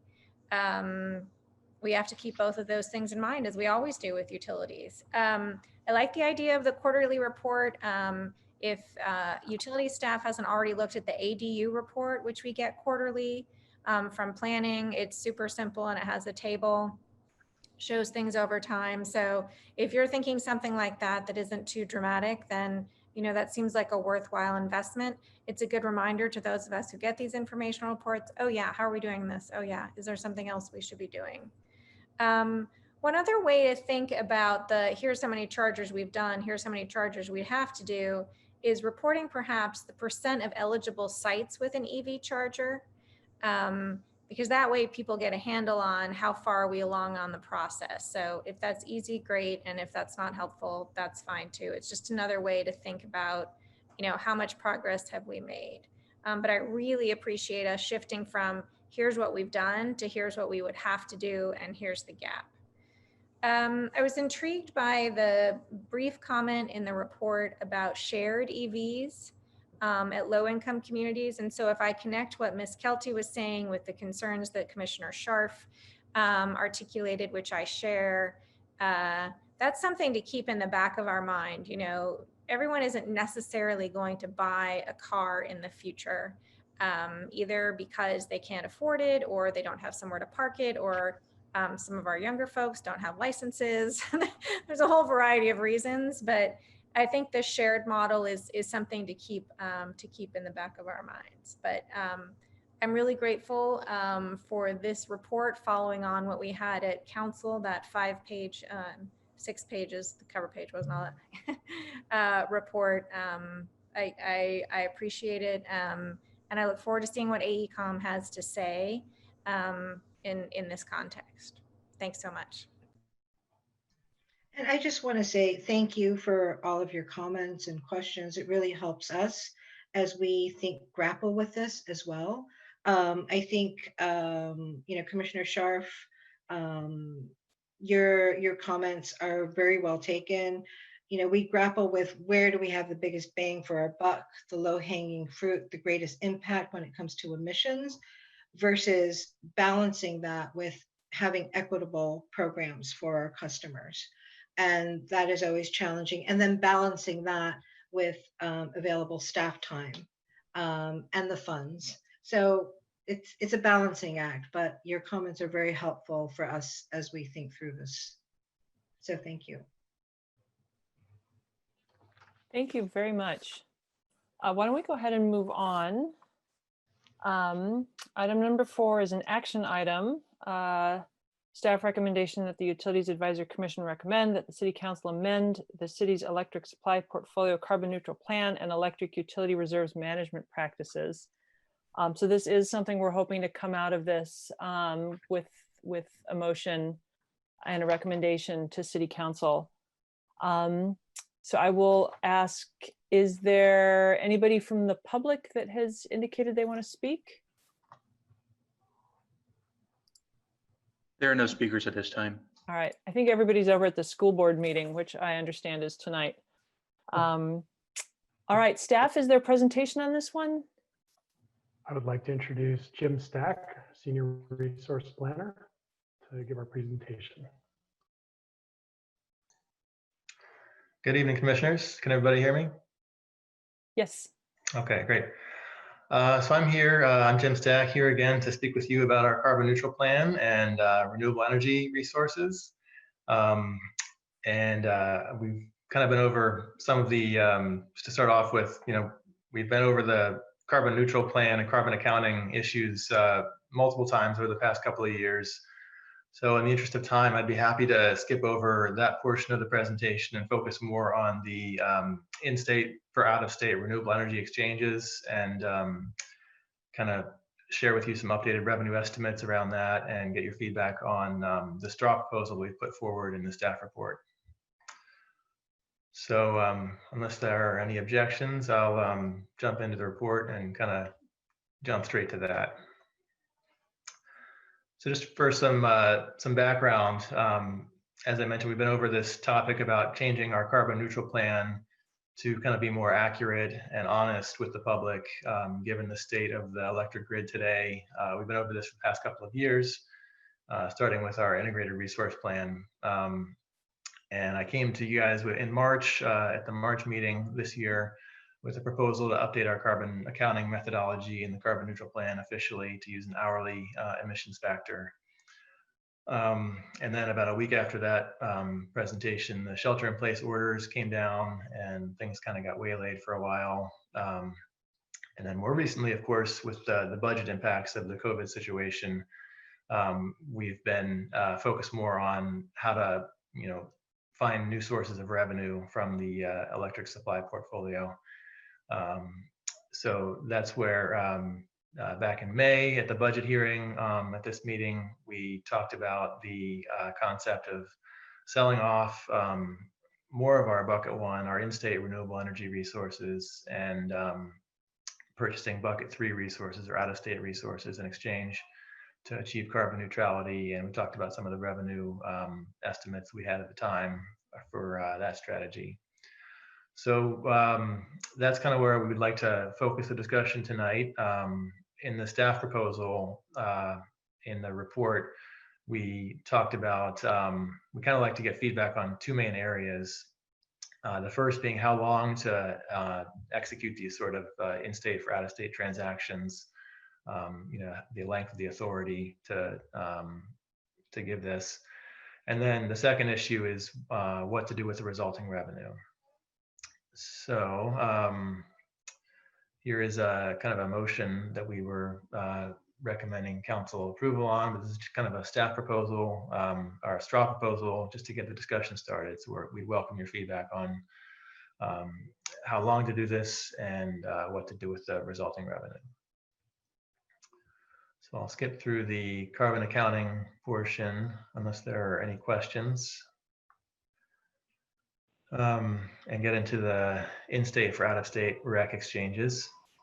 The concept being here that out-of-state renewables. Can you guys see my screen? Are you sharing your screen? I'm sorry.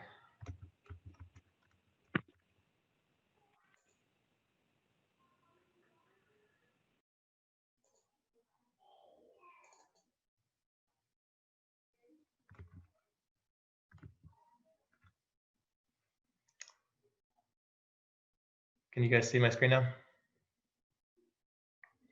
Okay, yes, sorry about that. So the concept being here that out-of-state renewables, basically the only difference between out-of-state and in-state renewables is that with out-of-state renewables, the electricity is consumed locally out of state, and the renewable energy certificate, the environmental attribute of that energy is the only thing that actually flows into our utility. From an environmental standpoint or carbon standpoint, we view these as being identical in state and out of state. Unfortunately, the state does not recognize it that way. The state government and state regulations require that on our power content label, we are not able to report out-of-state renewables as being renewable or as being zero carbon, which sends a confusing signal to our customers, which we'll have to address. Also, under the RPS mandate, we have to meet 75% of our renewables requirement using in-state resources.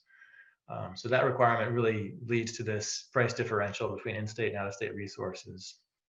And because our portfolio consists right now entirely of in-state renewables as well as hydro, we have far more in-state renewables than we are required to under the RPS mandate. So if we were to sell those off at a high REC premium and purchase out-of-state renewables at a much lower REC premium, that leads to the revenue potential here with this strategy.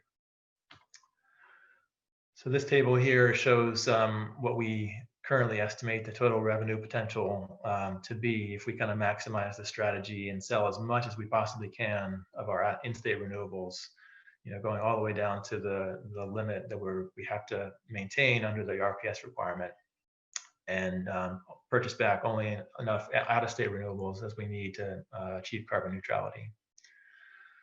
So you can see here that for the fiscal year starting today, we're estimating a revenue potential of about 3.8 million, and then a little bit over 3 million over the next 5 fiscal years beyond, next 4 fiscal years after that. I would caveat this by saying that this proposal still needs to go to the City Council. We're planning on taking that to the Council in mid-August, August 17th at this point. So that may limit or reduce the amount of revenue we can receive this fiscal year, given that we still have to receive approval for it. And then once the approval comes through, if it does, we need to execute the transactions. However, we've already started selling some of our renewables for this year. We're in the process right now this week of selling the portion of our renewable resources that exceed our annual load. And that'll consume most of our July renewables and the beginning of August renewables. So even given the council timeline, if council approves this proposal in mid-August, we'll still be able to realize almost the entire net revenue potential shown there for fiscal year 2021.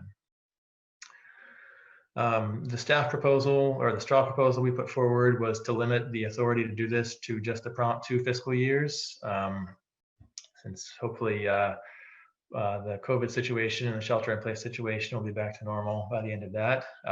But that's something we would seek your feedback on. We're open to other suggestions and some discussion around that. If we do go forward with this proposal, it will have an impact on our power content label, as I alluded to earlier. For calendar year 2021, which is when covers the full period when this strategy would be in place under the current proposal, we would go from having an RPS level of 62% down to a 36% RPS level, and we would have to report having some unspecified sources in our portfolio, because that's how the state forces us to recognize out-of-state renewables, bucket 3 RECs. And our carbon emissions intensity, which we're going to have to start reporting on this year, would go from a minuscule level, 6 kilograms of CO2 per megawatt hour, up to 102 kilograms, which is a lot higher, but it's still below the average statewide emissions intensity. So now I'll talk about the revenue and how to use that. So as I mentioned, it's going to be more than, we estimate more than $3 million per year. And the straw proposal we've put forward is to allocate about $1 million a year of that to electrification, building electrification, and local decarbonization programs, with the remainder going to reducing electric rates. And as in order to kind of account for and track these revenues that will be coming in, we've proposed creating a new cap and trade program reserve which will be used to house the revenue we get from selling our carbon allowances in the cap and trade program, and then that would be the revenue we would use to fund our decarbonization programs. Can I just ask you one question, Jim? Is the revenue from selling the bucket 1 RECs different from the revenue you're talking about from the cap and trade program? It's yes, it's a different stream of revenue. So the money from selling the RECs would kind of flow into the general utilities fund, and the revenue we get from selling our allowances. Currently, a big chunk of that goes to funding our renewable energy purchases. So it would be a difference. We would, instead of having that going towards our renewables, we would have some of that going towards decarbonization. And I understand that this is a sort of a complex way to do things. It has a lot to do with, we have a very clear guidance that this allowance revenue can be used for local decarbonization programs, whereas we're still looking at, I guess that's the main reason that we're doing it. We have a very clear legal framework for using allowance revenue for local decarbonization programs, and we're still exploring the availability of other revenue streams for that. And so there's an opportunity here by selling some of these renewables that were previously funded from allowance revenue to free up some of that allowance revenue and be able to redirect it towards local decarbonization in a way that is very clearly legally defensible. Just to jump in for a second, but I think we missed the part about the beginning of the pandemic. The focus was on those points, but it is now shifted to avoid deep cuts to the electric utility budget while avoiding rate increases. I thought that was the primary driver at the moment, and especially was limiting it for the 2 years. I thought that was what the staff report was saying.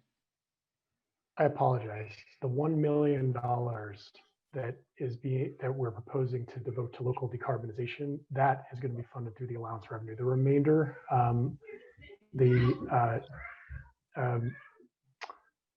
the earnings that are going towards reducing the economic impact or offsetting the economic impacts of COVID, that's going to be, that'll have no relationship to the allowance revenue. That's the distinction. Hopefully that answers your question. It does, thanks.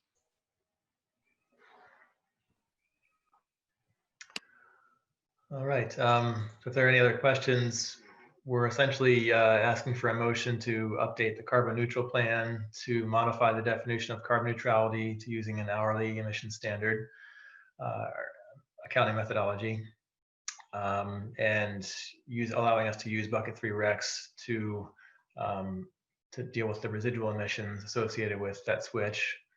And then for the next 2 fiscal years, authorizing the exchange of our bucket 1 RECs for out-of-state RECs, bucket 3 RECs, in order to raise some new revenue, and also to create the cap and trade program reserve. So happy to open it up to discussion at this point or questions. Thank you very much. Sorry.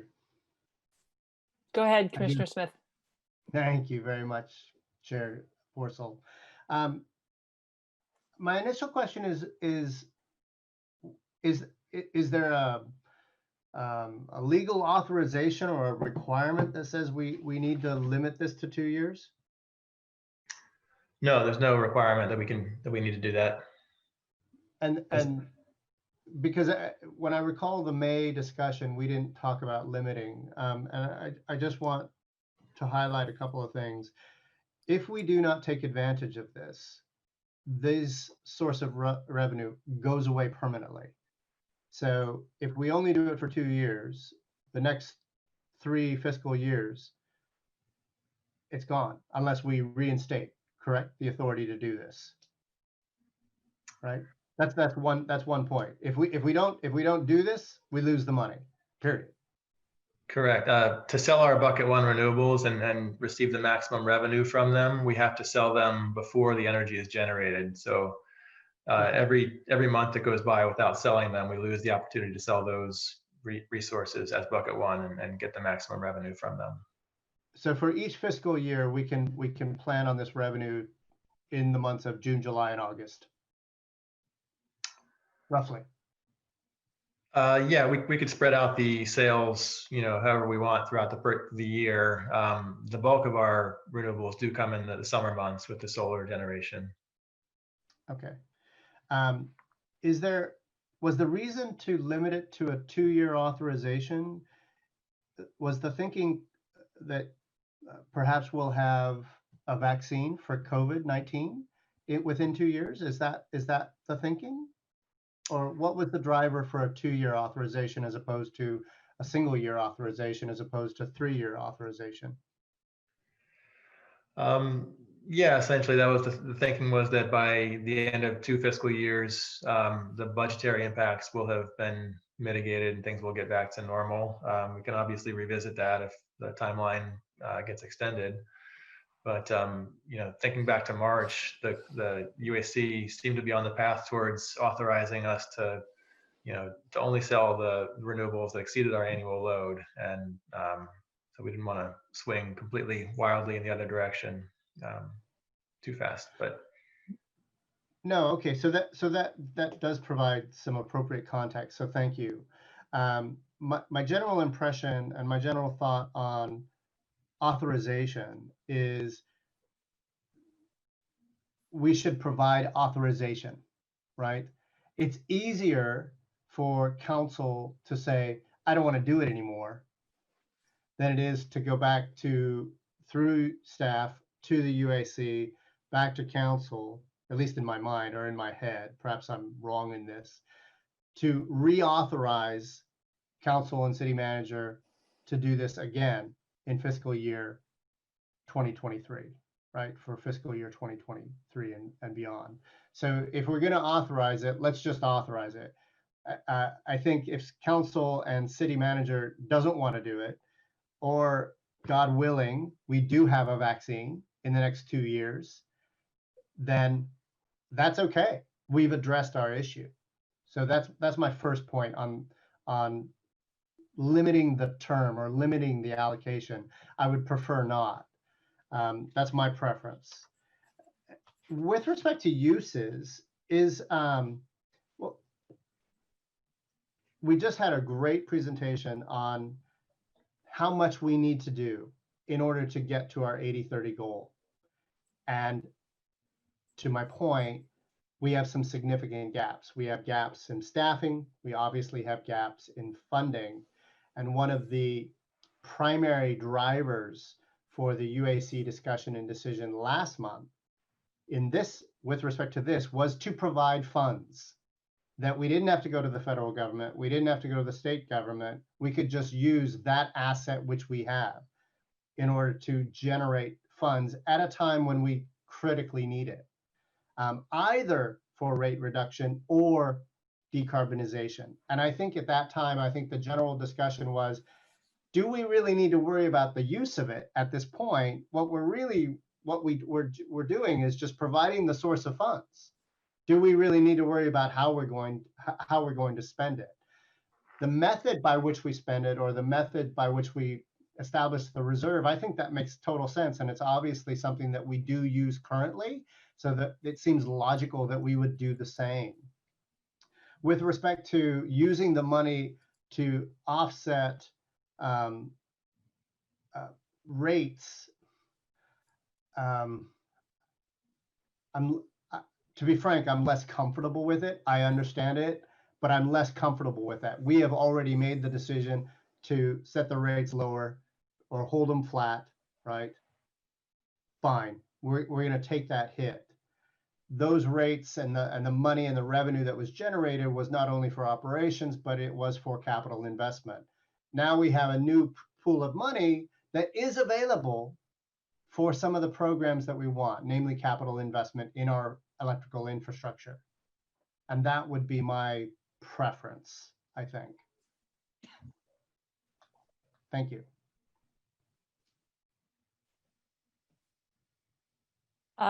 AC, Commissioner Johnston? Just, I'll kind of provide a little bit different viewpoint from what Commissioner Smith just said. I think that this does represent a big change in the way the community is going to see our carbon neutrality. It's going to require a lot of explanation. I'm in favor of it, but for that reason, I think putting a 2-year, saying that we want to look at it again after 2 years, where the economic situation hopefully will have changed. The pressure, the economic pressure on the utilities, hopefully it will have been reduced.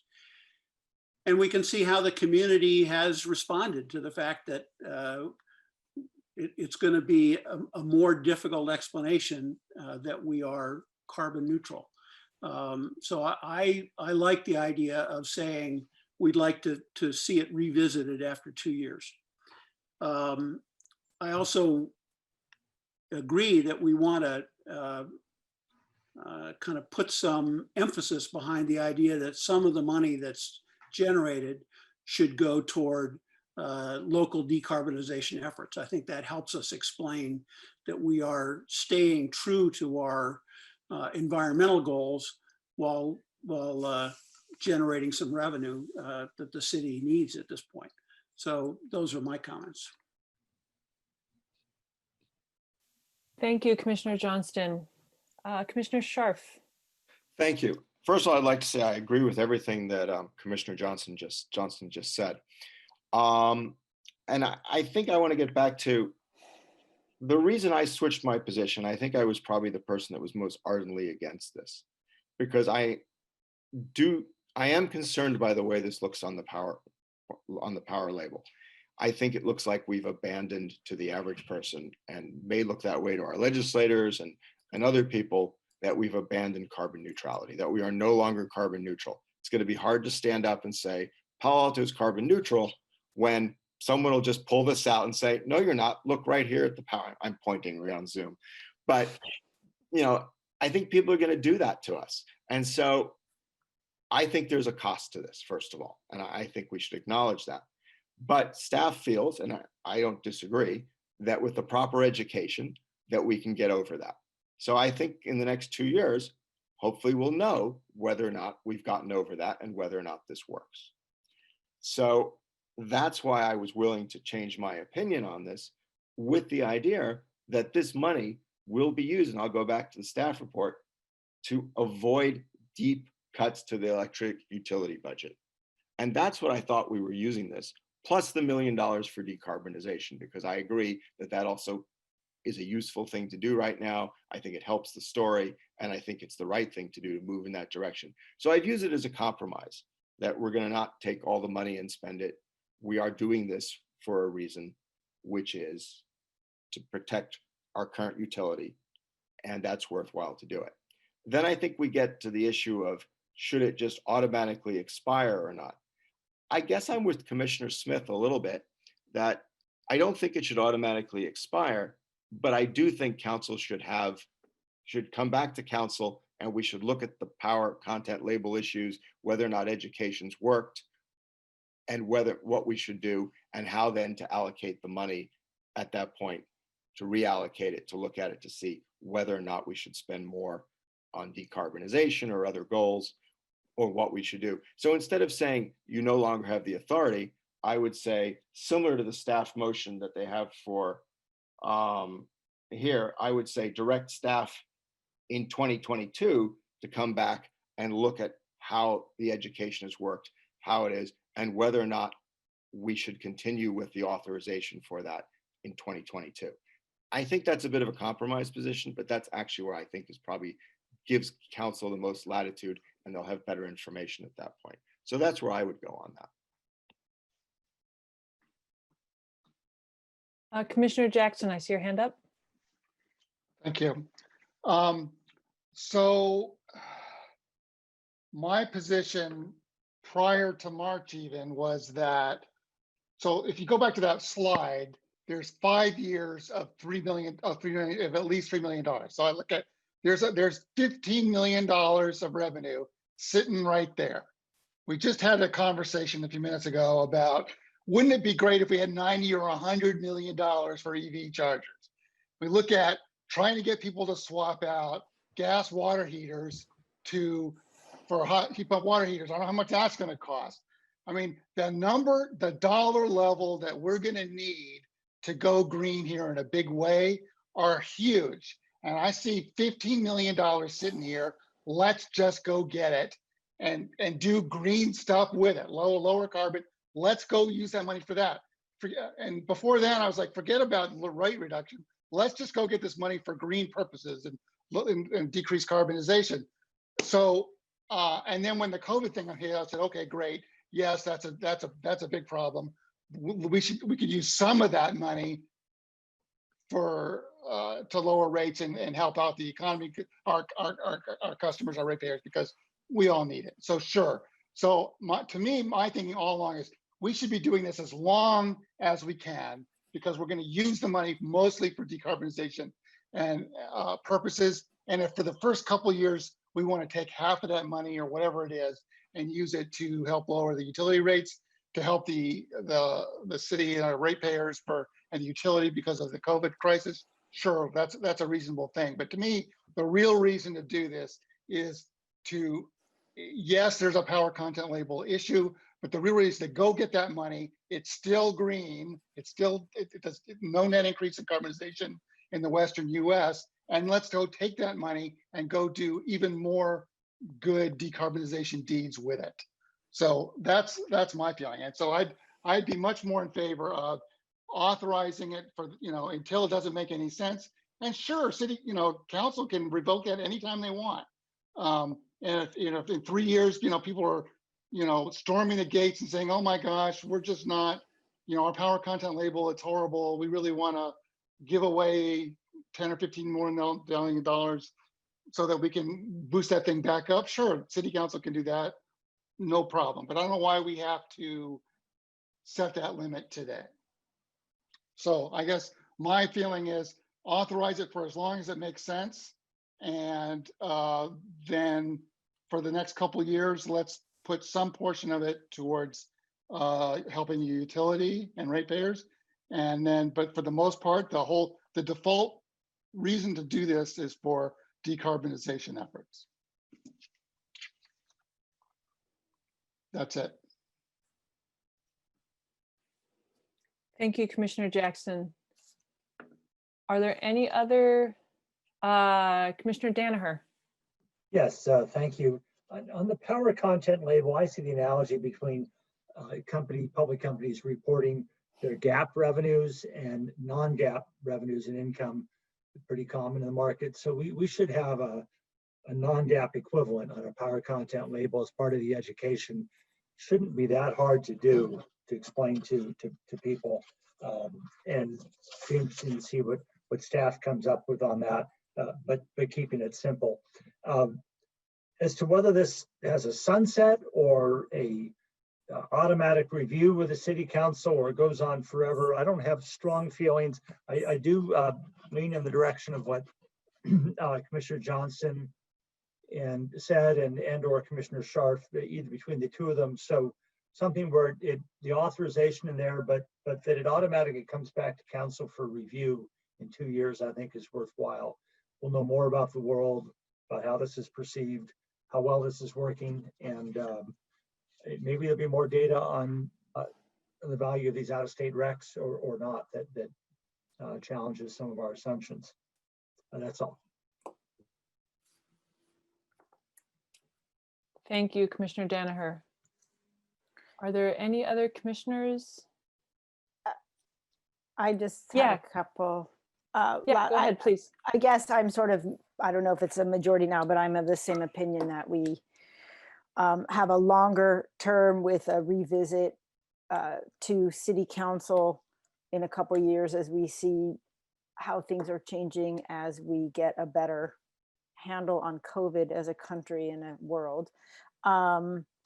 And for the short term, I think the allocation to support the utility and ratepayers is appropriate, but over time, I would like to see it go more toward decarbonization. That was, for me at least, a compelling reason to support the sales on the front end, because whether there's some difference of opinion in the academic world about the benefits of bucket 3 versus bucket 1, I thought the cumulative effect where you had this extra revenue to then allocate to additional decarbonization efforts certainly got me onto the other side. And then on the power content label, maybe this goes back a little bit to what Councilmember Cormack was saying, where we could take advantage of maybe these city communications that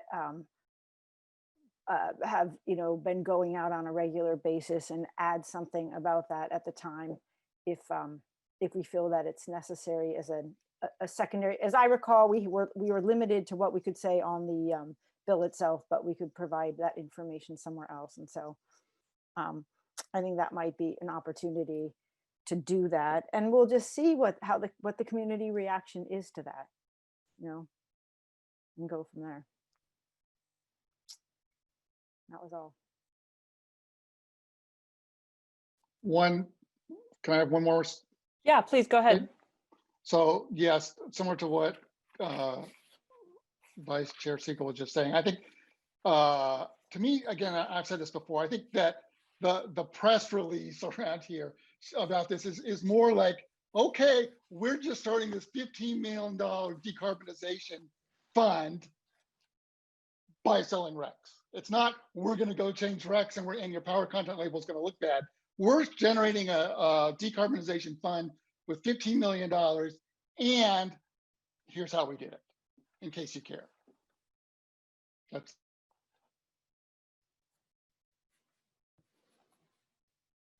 Thanks, Commissioner Jackson. Just checking, any other raised hands, either virtual or physical? Commissioner Scharf, do you have some more things you wanted to say? I think you're on mute. I wanted to know when you thought the appropriate time was to modify the motion and put it out there, the changes. I had a couple things I wanted to say. Okay. But then it appears that maybe we're winding down. Let's see. So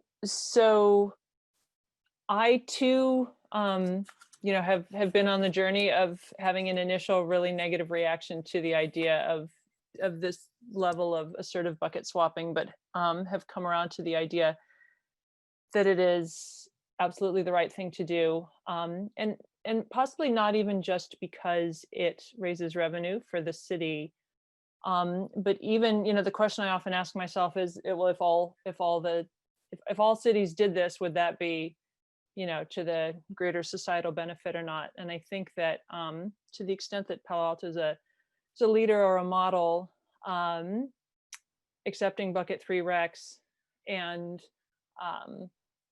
showing the money that can be saved and the uses to which that can be put has some value that should be considered alongside the you know, kind of hit to the power content label.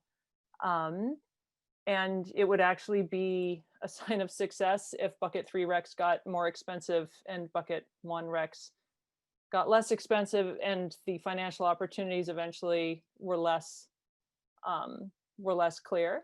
But that would mean that carbon savings was coming at the best possible price for the Western United States, which would be a good thing.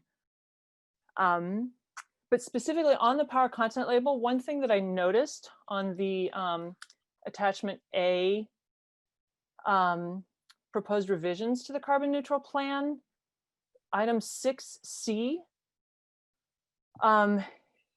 used to say, provide customers a report of the electric supply portfolio's carbon content to supplement the mandated power content label. And that's being removed in the proposal, which seems to be the opposite of what we think we need to do, which is to supply customers with more information alongside the PCL. Can somebody on staff comment on that revision? Sure. The thinking here was that with the changes to the power content label that are happening statewide, we're now being required to report on carbon intensity. And we've also been reporting since 2013, we've been doing an annual report to the City Council on the carbon neutral plan and RPS progress. So kind of the two of those combined sort of made this sort of redundant, this requirement in there, although it's certainly something we can keep in there if there's interest.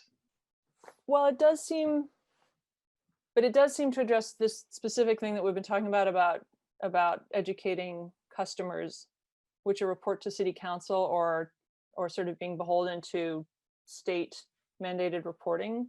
I think, I don't know, I would like to see that line remain in the carbon neutral plan. Could we propose that that report would be paired with the power content label? I mean, we're going to have to, like Commissioner Danaher described, we're going to have to do the gap versus non-gap. Exactly. No, this accounting. is So if we can pair codifying. those up, it makes it easier for staff. I think this is, to me, this item that was the item 6C was codifying the need to do the side by side. I mean, I trust y'all to do it if it's not in the carbon neutral plan, but I see no reason to remove it, I guess. And, you know, as far as the timing, I share the sentiment of many others. You know, I think the important thing is to talk about it again in 2 years, and whichever default we choose as the authorization, I think I'm completely comfortable with. And then, yeah, I just wanted to say thank you again to Jim Stack and Lena Perkins and John Abendschein. I know there's been many, many rounds with the UAC on this, and I'm probably naive in thinking this would be the last. But it really has been a journey that we've all been on, and I appreciate the very capable reporting and your patience with us as we've figured out what to do.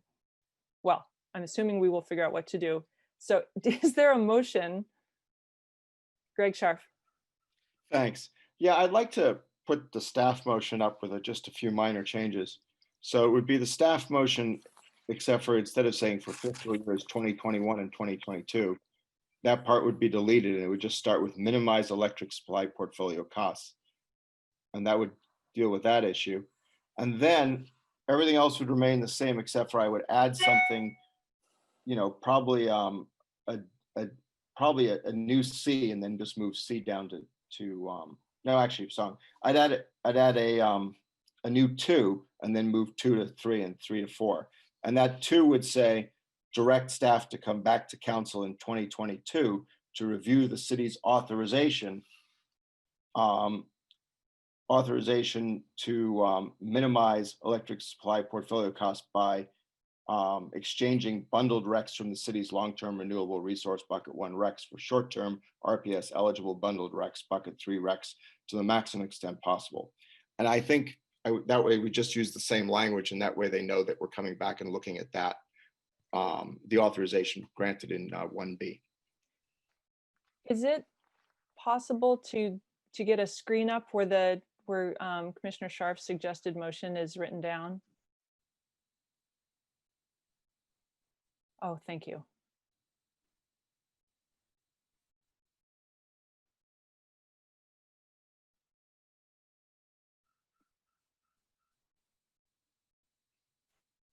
So I think the B was just authorized, right? 1B was correct. If I remember, Commissioner Scharf's It was just actually supposed to start with minimize electric supply portfolio costs by authorizing the exchange. It was just getting rid of that first few little bit. It was eliminating just for fiscal years 2021 and 22.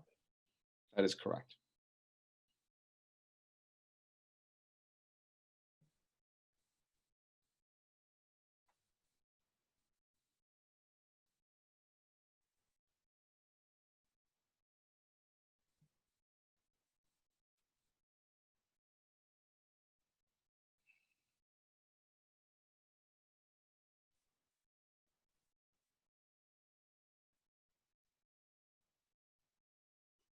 So I am curious,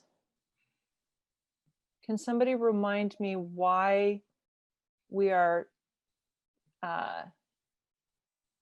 only doing bucket 3 RECs to neutralize residual emissions through 2024? That was to reconsider it in conjunction with renewing the Western contract. That's correct. Right? Yep. Okay. So we still don't have this right, because on B, it should still say minimize electric supply portfolio costs by authorizing. Yep.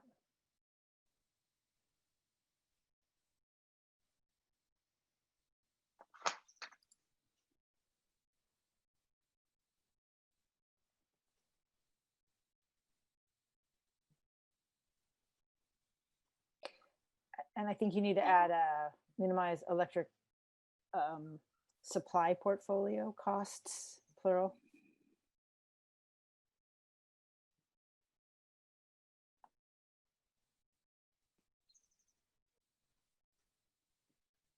Do I have that right now?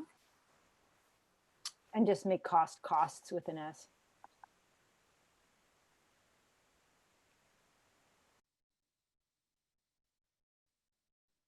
Okay, and I think there was a number 4 added, right? Right, and the number four should be direct staff to return to council review, not of the carbon neutral policy plan, but to The review. exchange of Correct, bundled recs from B. that's correct. Direct staff to come back to council in 2022 to review the city's authority, to review the city's authorization of the exchange of bundled recs. And then you can just use the same language you had in B to signify it's the same policy that we're then reviewing.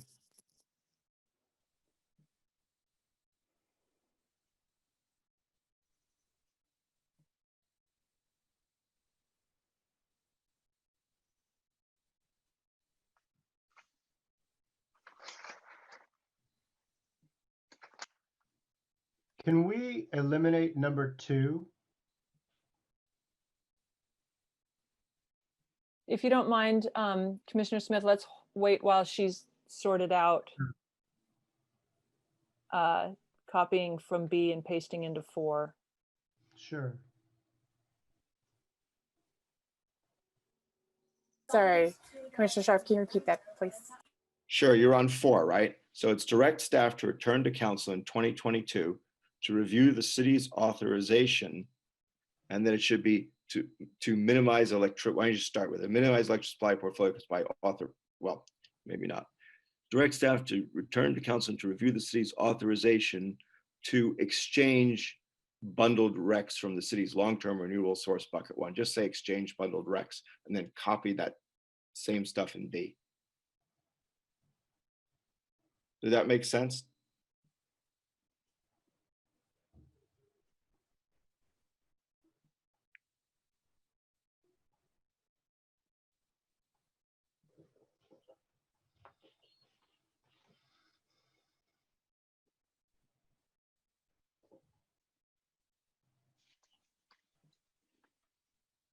Commissioner Sharp, does that work?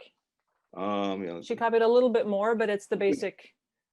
Just I would, yeah, I think that's fine. I think that's fine. all right. Commissioner Jackson, I see you. Go ahead. Oh, hold on. Can you hear me? Yes. Okay, so I think we've captured what Commissioner Sharp was proposing.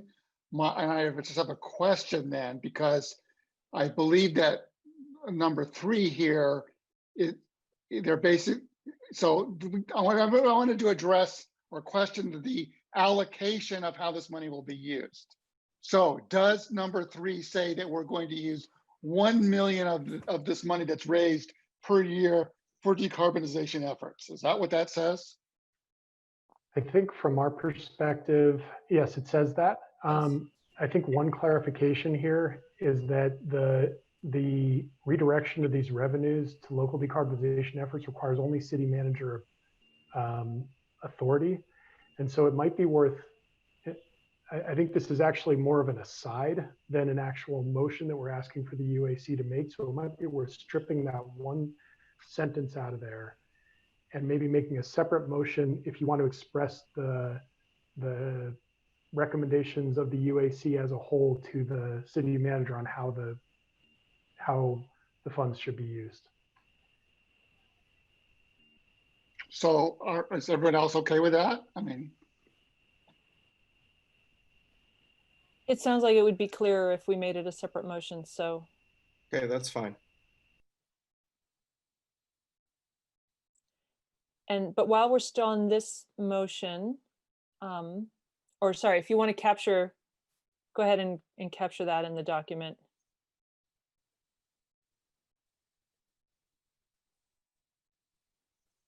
And then Commissioner Johnston, I see your hand is up. Do you have something on the first motion?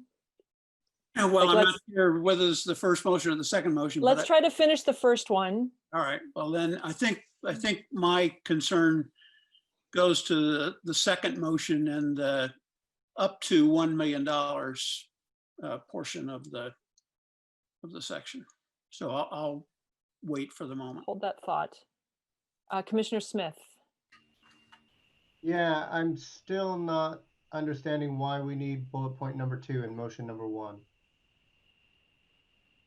I'm not sure we do. Why don't we have staff address that? Because if we're coming back in 2022 to look at that, what would you want to look at in 2024? I'm not opposed to it. I just, maybe staff should just address the issue. Yeah, I don't see the need, but it would seem that we would have to resolve how effective these are in 2022, to your point. And then finally, for 1C, is it calendar years 2020 through 2024? Or are we talking fiscal year 2020 through fiscal year 2025? So bullet 1C was about the calendar years, because that's when the carbon accounting is being done. So the bullet C addresses the residual emissions, the use of bucket 3 recs to deal with the residual emissions associated with the switch in the carbon accounting methodologies. Okay, so 2024 will only have half a year. It would be half of a fiscal year, but we're talking about on a calendar year basis. Look, using the. Okay. Could you also address to come back to council regarding the carbon neutral plan in 2024 and what's the advantage to putting that in there as well? Sure, that was inserted back in I think March at that meeting, based on a lot of counter feedback we received from members of the community and some members of the commission about the authorization to use bucket 3 recs for the residual emissions, and rather than just keeping all of our bucket 1 recs. So there was some hesitation about that proposal at the time. So this was sort of to hedge that, saying that we would come back in a few years, and this would be a short-term authorization. We would review it in 2024 at the same time that we're looking at the broader portfolio, whether to restructure things in order to minimize the need for these residual emissions purchases. So if it's going back to council in 2022, they could sort of make that decision and that part could come out, unless staff has a reason that it shouldn't. I mean, I'm sort of neutral on the issue. I think that's correct. It definitely made sense to me to be revisiting the carbon neutral plan as we were reconsidering the Western contract. Oh, that's right. That's the reason. Because if we don't, then there's going to be a lot of interesting questions about what resources to procure instead. Maybe we should add in the Western thing to remind us why we did it. Well, may I suggest one way to approach this might be to combine number 2 into item 1C. So for calendar years 2020 through 2024, authorize this activity, but direct staff to return to council by the end of 2024 to evaluate the effectiveness of this authorization. So it's very specific to 1C. That's good. Let's do that. I like it. I don't know if it matters, but one is about amending the carbon neutral plan. So I don't know if that's why it was separated to begin with. Oh, yeah.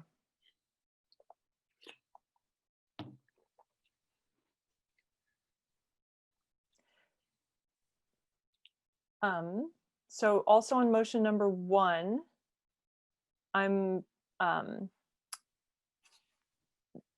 the carbon neutral plan with the strike throughs that we got, where I picked up on the bit about the power content label. But I would that's totally support that, keeping that in there. Thank you.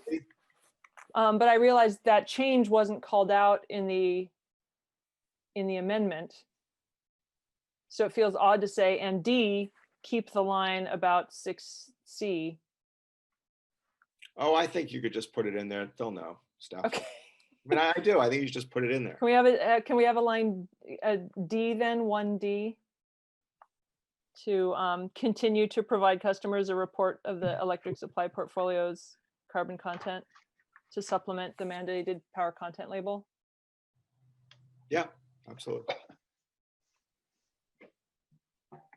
I think we're probably loading this up with more than we need. They'll be doing that whether or not it's mandated. So, let's see, I just want the word supplement in to close after the word portfolio, apostrophe S, carbon content to supplement the mandated power content.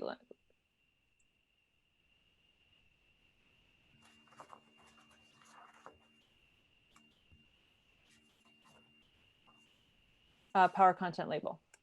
Yep. All right. One question, should we move number 2 to after number 4?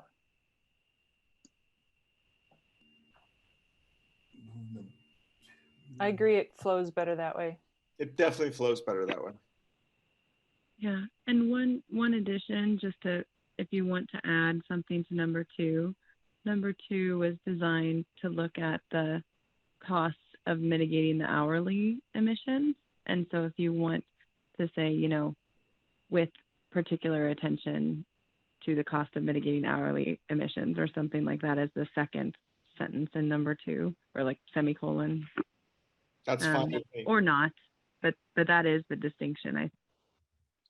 I think that makes it clearer, and the clearer the better. But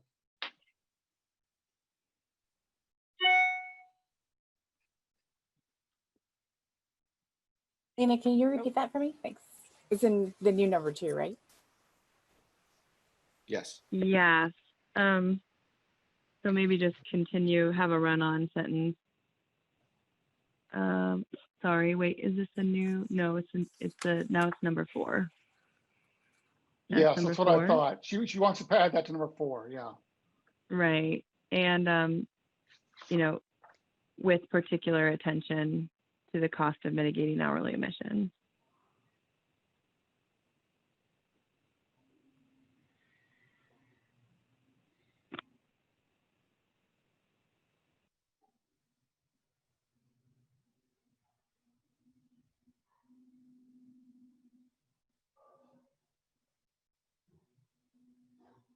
I think we're getting close. Take out just that and, I don't know. Yeah.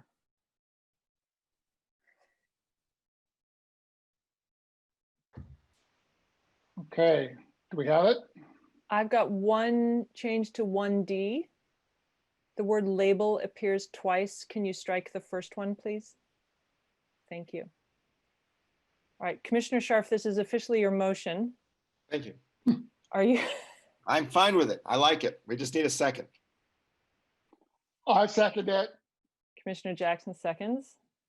All right, so let's see. I'm going to call on you in the order that you appear on my Zoom screen. Commissioner Jackson. I vote yes. Commissioner Siegel, Vice Chair Siegel. Yes. Commissioner Scharf. Yes. Commissioner Danaher. Yes. Commissioner Smith. Yes. Commissioner Johnston. Yes. Was that everybody except for me? I think so. And I also vote in favor. All right. Does anybody want to make another motion that we started to capture below? I just have a comment, and this is relative to Commissioner Johnston's concern. The language up to $1 million, that puts an artificial limit on the spend. I think I heard from everyone that local decarbonization should be a priority in ensuing years, and putting a limit of up to $1 million when we have $3 million, $3.5 million available per year seems moving in the wrong direction. If anything, I would do at least $1 million to local decarbonization rather than up to. Perhaps we can reword this. I have to confess, slightly unclear from staff. Do we seem we were doing the carbon, the allowance reserve, the cap and trade allowance reserve fund was sort of a way to, I heard the words legal framework mentioned, to be able to spend up to $1 million. Is there sort of a limit on how much can go to local decarbonization without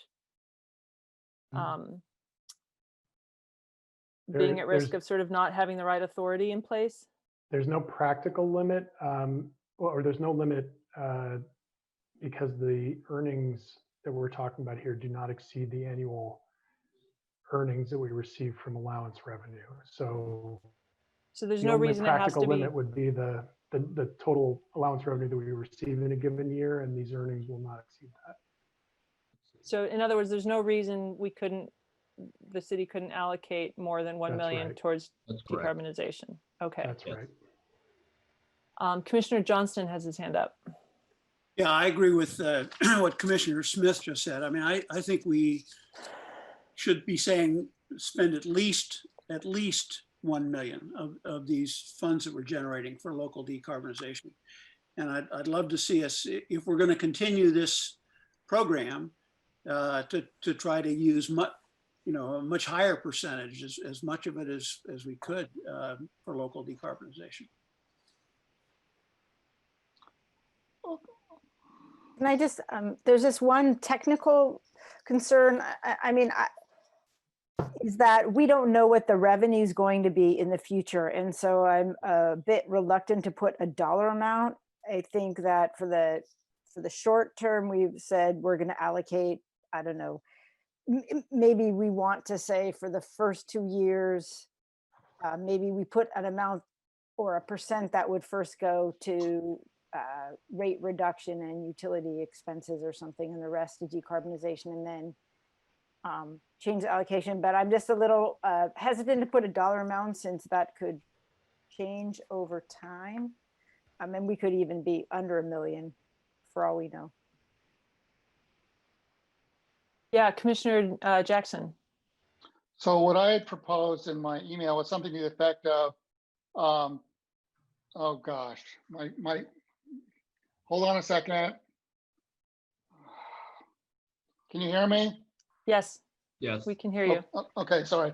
So my thinking was that for the first 2 years, we would say that we, 50% for decarbonization, 50% for rate reduction, and beyond that, 100% for local decarbonization. I mean, that was sort of my thinking, which is that, or another way to say is that in general, the idea is that all this money should be used for local decarbonization, but because of the COVID crisis, for the first couple of years, if we have to use a chunk of it for, other utility things, fine, something like that. I mean, that's not very well stated.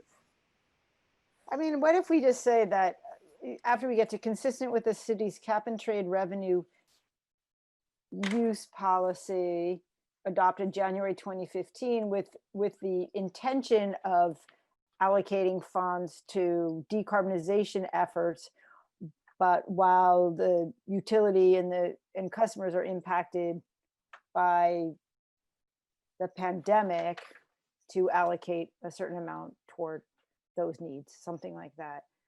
I like that. I like the thought there. I like the thought, but I mean, I must confess, I'm a little worried that if we give an open statement with no guardrails, I'm concerned that our whole effort and that which literally swayed some of us in voting for this, namely local decarbonization, will be lost. So I'm much more comfortable with stating a percentage, to your point, Commissioner Jackson, than I am. And I absolutely understand what if we don't sell $1 million worth, right? So what happens then? That's an obvious question. If there's not $1 million in revenue, we're not going to be spending at least $1 million.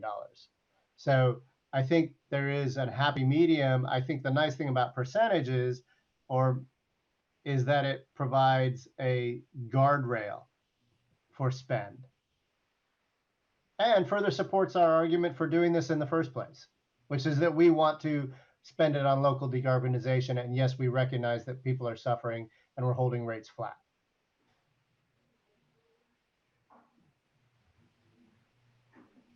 Commissioner Scharf.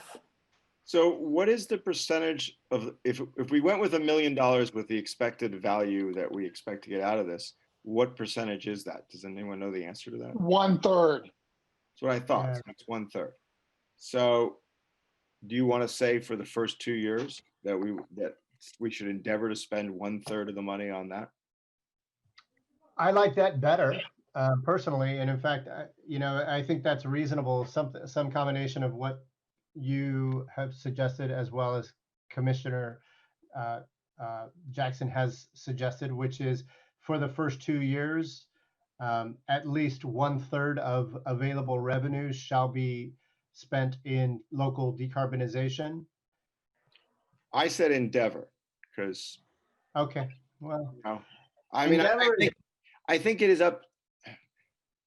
I think it's up to the city council and the city manager. And I wasn't unclear. I actually was a little unclear on staff's point that the city manager gets to allocate this the way they want to. I wasn't quite clear on that issue, but I also think that we should that after the first 2 years, we're going to look at this. And I think if the money's there, my assumption is council will want to move towards more decarbonization. I mean, that's typically what we do. So I wonder if we need to actually sort out the first part of the motion, and I'm not sure if anybody's actually officially moved it, but recommend to council, like what exactly are we recommending to council? I think we're recommending to council that for the first 2 years, we spend the money primarily on plugging the budget, dealing with the COVID issues, and we spend at least $1 million, assuming we get the money we expected. So that's 33% is So the UAC recommends that city council direct the city manager to allocate the funds as follows, something like that. Yeah, I think that's probably right.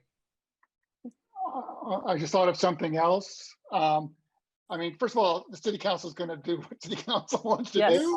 Exactly. So why don't we just sort of say, here's an alternate thing, which is like the UAC recommends to city council that this money be primarily used to fund local decarbonization efforts.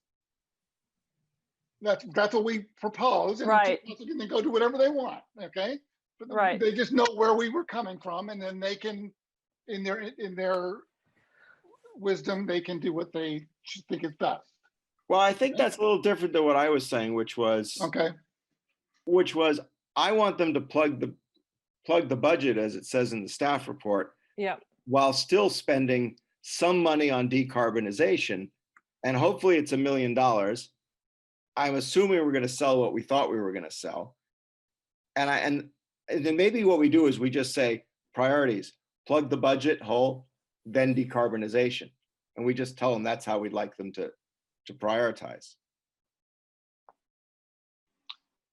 I like the idea of just saying what our intent is and letting them decide on the dollar what they really want to do. Yeah. Yeah. All right. Does somebody want to finish wordsmithing and make an official motion? I'm happy to do it, but if you sure you don't want to do it, or? No, go for it.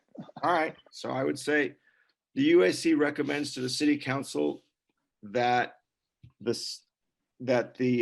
city council, consistent with the city's cap and trade revenue policy adopted in January 2015, that the city spend this money first on plugging the, what's the best word?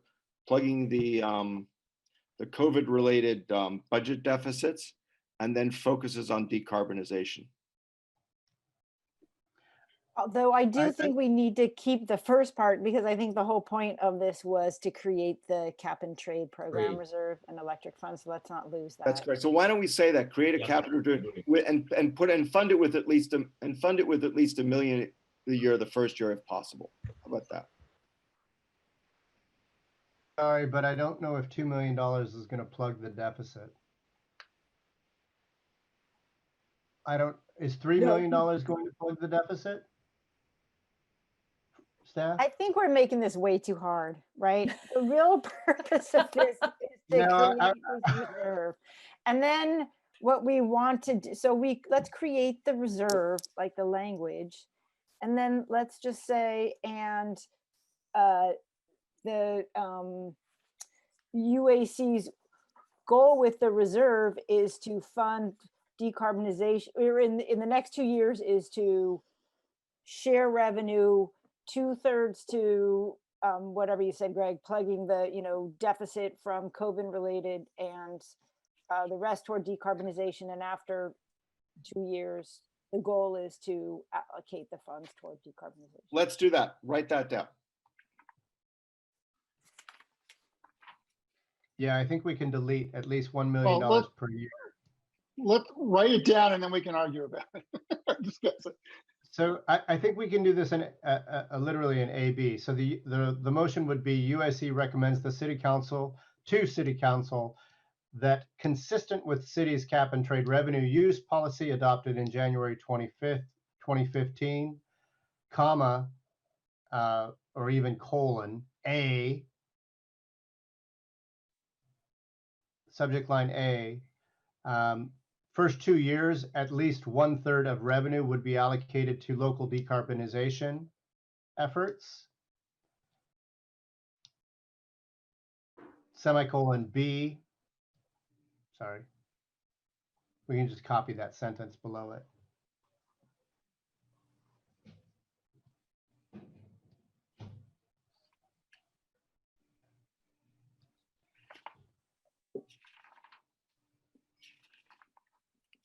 Thereafter, for the next 3 fiscal years. Thereafter, just thereafter. You can say, yeah, thereafter. City prioritizes local decarbonization efforts.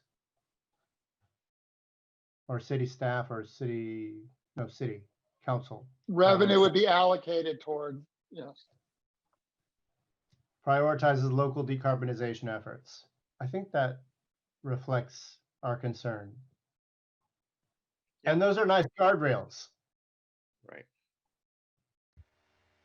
And then we just need to insert at the beginning, create a cap and trade program reserve and electric fund, which will hold reserves. Right. That was there at the beginning. Yeah. So UAC recommends to city council that, comma, consistent with cap and trade revenue use policy adopted in January 2015, comma, the city establish a general use fund. No, create, like I would use the language that we got. Create. Yeah, we should I think start it. I think the first motion actually captured the creation of the reserve. It did? Oh, there you go. Yeah. Oh, we moved it up. Oh. Yeah, we've already done Thank that. Yes. Okay. Brilliant. Sorry. Yeah, brilliant. So do we even need to say city's cap and trade revenue use policy adopted in 2015 in the second motion? I think so. I don't think so. I do think so. If we're Okay. I think we should leave that in there. if we're hanging on to the language from the original staff proposal. Okay. Yep. I'm very comfortable with that. Okay, that's pretty good.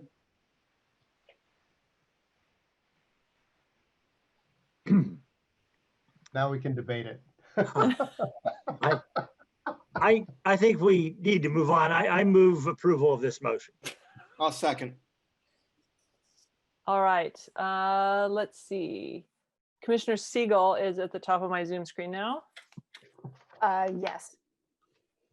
Commissioner Scharf, Yes. Commissioner Danaher, Yes. Commissioner Jackson, Yes. Commissioner Smith, Yes. Commissioner Johnston, Yes. and I vote yes as well. All right. I think that's one of the first times in my 4 years on the UAC that we have had quite such a freewheeling motion editing session. You can Thank see you, why I everyone, never for bearing encourage with that us. exercise. All right, let's see. We are running behind schedule. So let's see how quickly we can get through item 5, which again is an action item. Chair Forso? Yes? Oh, I'm so sorry. No worries. I just wanted to suggest that since it's been 3 hours since we started, everyone might benefit from a 5-minute break. We certainly find that on council meetings that to just go without stopping is hard on everyone. So that is a brilliant idea. All right. As a procedural matter, do we have to do a motion in a second, or No. do I just call it? You're the boss, Lisa. Just set a time at which you want people to return. All right, why don't we adjourn for, my clock says 8:29, so how about 6 minutes? We come back at 8:35. Thank you. All right, thanks, everybody. See you soon.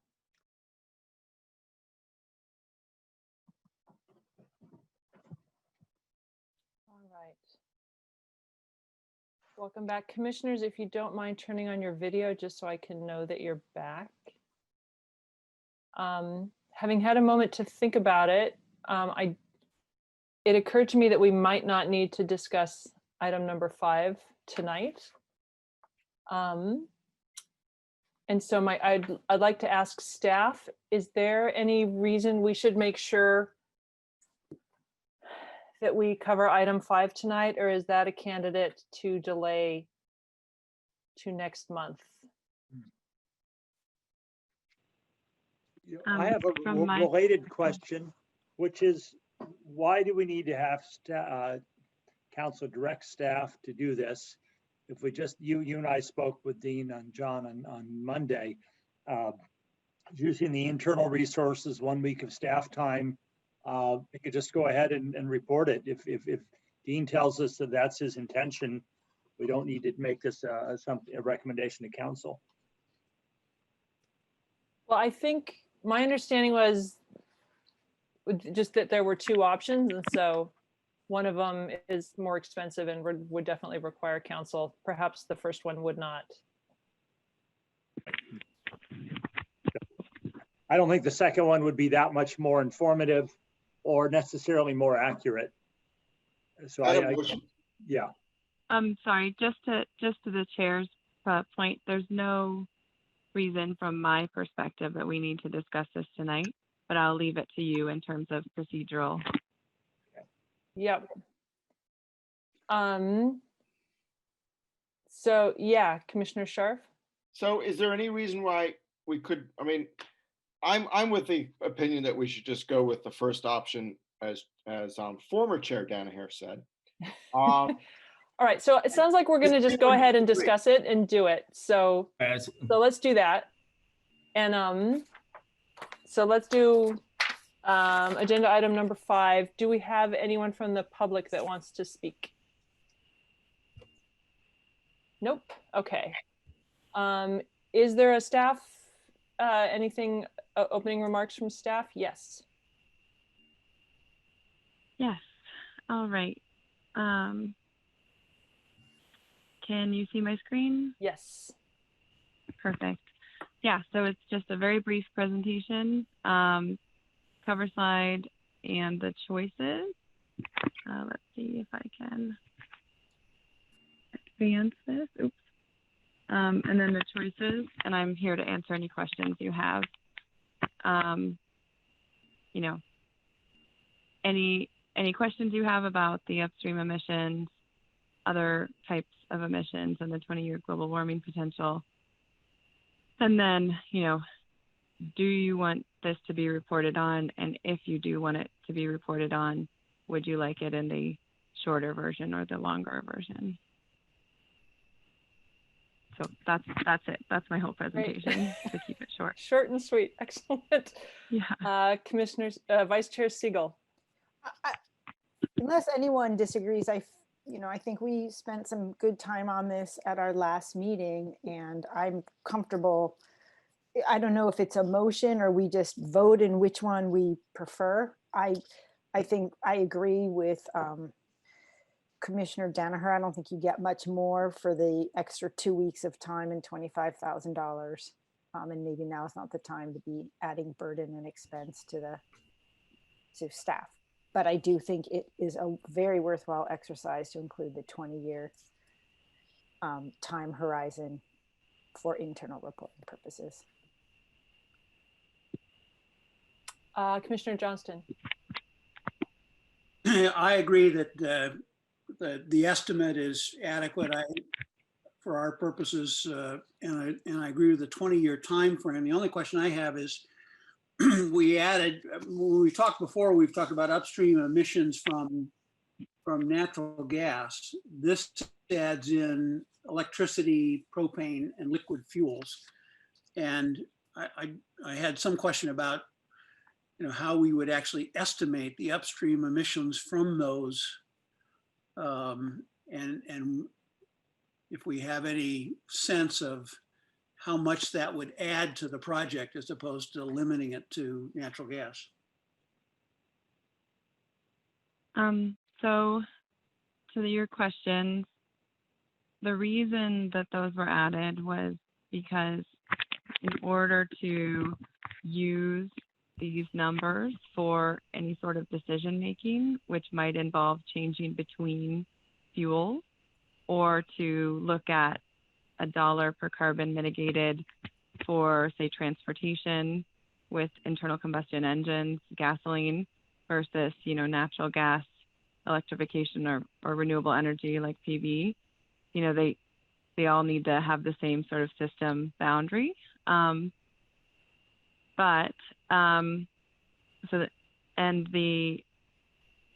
If it's at an estimate level, which I'll say is like error bar of 20% or so, which to me is pretty good, then it doesn't add a tremendous amount of time. There are a number of software tools designed to capture this. That one's maintained by the Argonne National Laboratory.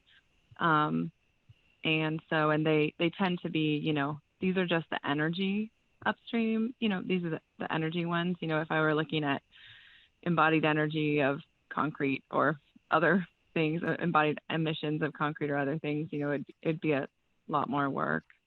But for those energy streams that I've included there, I think it's included in the 1 week of staff time. So that's very helpful. And I think for myself, if it's really not much incremental work, it would be good to have the information. It's always good to have more information. Great. Are there any other commissioners who want to weigh in? Yeah, I'll weigh in myself. Thank you very much for pushing this item forward. And obviously I'm in favor of including upstream emissions. And it was interesting that this proposal is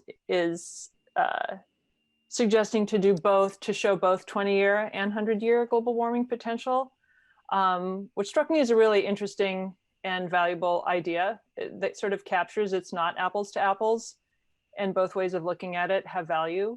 And so, hopefully embracing the tension inherent in coming at it from both perspectives will be of value and not confusing.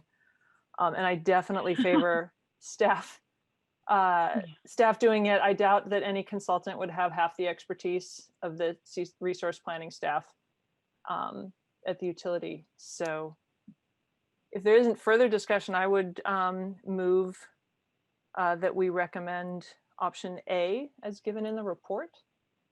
Second. All right. Well, I do have one question. Yeah. It's for Dean. Do you need a council approval for that? Do we need to take up council time approving this action, or can you just commit to come back and report to us in January? Well, since it was starting off to be a colleagues memo, but I think though that we can probably just take the action and just move on.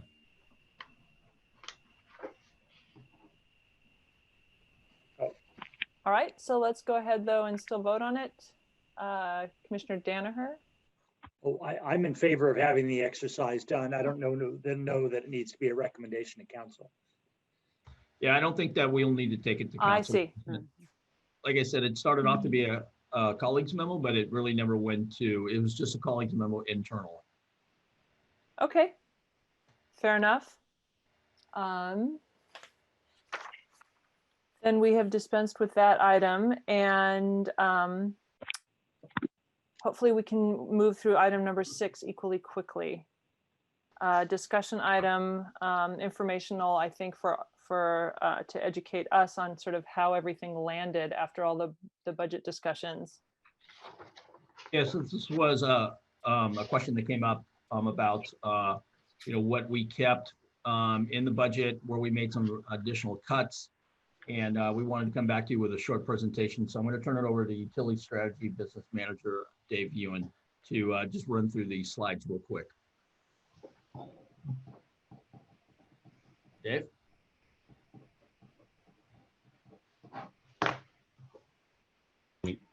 Sorry, I was muted. Good evening, commissioners. I know it's getting late, so we'll do this quick. So due to the pandemic, we tried to keep rates as flat as we can where possible. So where we ended up was a 2% rate increase for gas. And the reason we had to do a 2% is if we hadn't, then the future next couple of years, the increases would have been closer to 8 or 10% in order to keep us within our reserve levels guidelines. And for fiber and storm drain, these were basically CPI increases. For fiber, for the pre-2006 customers, there's a contract agreement where they would increase their rates by 2.5%. And for storm drain, there was a 2017 ballot measure that was passed by the residents. So the average increase for a monthly residential bill is about 0.5% or $1.50. Oops. It's going too fast. Oh. And then also to keep rates kind of flat and help out with given the pandemic, we also froze some vacant positions. So these will not have any effects on our impacts on our operations, our CIP projects, or our programs to customers. We are in the process of doing a reorganization where instead of focusing on just operations and engineering, we're going to combine it by utilities. So we're going to have a division by electric and fiber, and another division by water, gas, wastewater. We think this will provide more synergy amongst the teams and also help us later in recruitment, because it's hard to find anyone with 5 skill sets of the same different utilities. So hopefully we can find more talent out there by reorganizing this structure. And for the AMI project manager, even though it is suspended, we are continuing with the project. For the next year, we will be evaluating contracts evaluating proposals. So doing vendor selections and going through contract negotiations. So the project manager will be hired hopefully in a year or so when we start deployment. These are the reductions we ended up doing. So previously, I think in the May report, we gave a laundry list or menu options of what we could reduce. So this is what we ended up with. Mainly some CIP reductions of scope. We will still be working on these projects. For electric, for example, we'll still be working on the design of these underground conversions. And for gas, we're gonna still be working on the gas main replacement project, but it's just gonna reduce the scope by 30%. And same with the sewer system we have. For building electrification, originally before the pandemic, we were hoping to hire a new position to lead the electrification efforts, but due to shelter in place and budget implications, we decided to hold off for another year. And next year, someone can do more outreach and education. It'll be a better time. And programs that we are continuing with.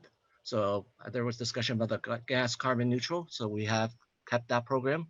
We will still be carbon neutral in the gas and the electric portfolio. We are maintaining the cross-border safety inspection program. And I said earlier that AMI project is moving ahead. And we will still be doing the fiber network expansion and the reservoir replacement. And last but not least, our reserves are still in pretty good, healthy positions. So our target is usually to keep around 60% of our guidelines. As you can see, most of them are above 60%, except for wastewater. But that one's the least of our concern just because it has less variable rates or variable factors. It's not dependent on weather and there are supply market costs. So we're comfortable with where we're at right now. And with that, I'm open up to questions.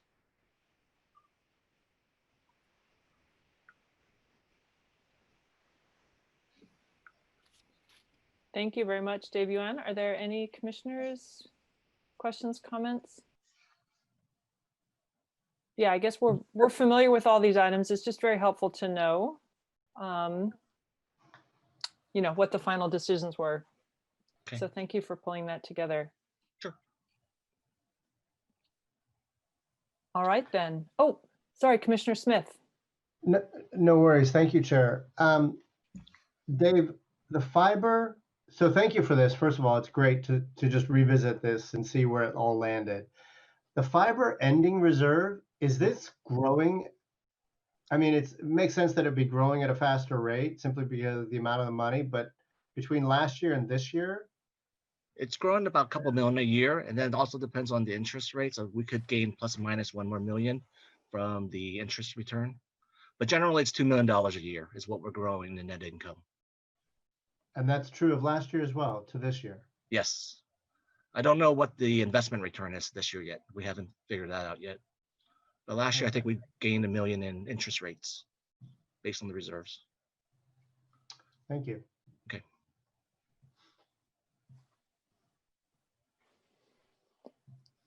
All right, we're on the home stretch. Selection of potential topics for discussion at a future UAC meeting. Vice Chair Siegel. Yeah, so this is a big meaty one, but it was inspired by council's, request to figure out how to get to 80 by 30.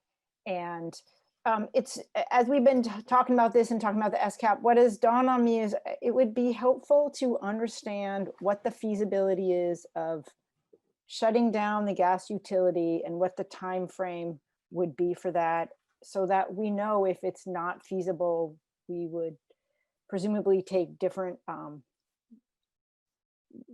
approach than if it is. And if it is, and that's something that the city has a stomach for, then at what time period? Because I worry that if it's something we hope to do, that the sooner we message that to customers, the better, so that decisions today, when customers are replacing appliances and whatnot, are made with that information. And I don't think we have a good sense of whether the community is even willing to accept it right now. So I think it'd be helpful to have some sense of all of that.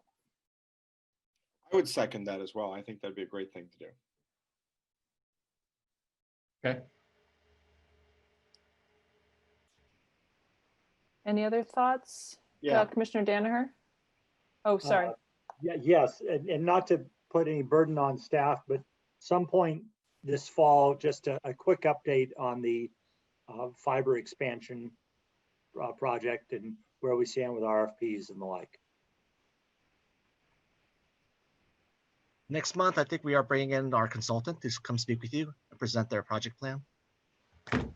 Oh, okay. I didn't see that on the. I think we just scheduled it this week. Sorry about that. Yeah. Oh, okay. Yeah, all right, we thought great. Hey, you're way ahead of me. Thank you. Commissioner Scharf, did you have another topic to propose? I did actually. So staff triggered something with me when we were talking about how to use the extra money. One of them was a second interconnect. I'd like an update on where we are. And I just want to phrase that by saying that I know that we've been looking at a second interconnect for more than 10 years now. And it's never made financial sense. And I don't think it actually makes any sense. But I wanted staff to go ahead and present that where we are. There's been times that if we did it up with Stanford, that it maybe because Stanford was going to put a lot of money into it and that, and I'm not sure where that is. And, you know, then there was some deal with PG&E that we were looking at for a while. I just can't remember all the details, but I think we should look at that. And I'm wondering if it's really just something we write down there, because council was really interested in 2012. I don't know if council is still interested in it or not. And to have some sense of where that is, because it feels like something that's sort of a legacy project that has been worked on sporadically for at least 10 years. So I'd like some update on that at some point. Okay. We can do that. We can give Commission an update on that. Councilmember Cormack. This member of council is interested in hearing about that, especially as you think about the public safety power shutoffs that we went through. You know, I think having that in the context of resiliency, I think getting an update makes all the sense in the world. I know the last time it came up that I believe utility staff talked about microgrids being able to provide that resiliency instead. So let's just, you know, let's just get an update. Makes sense.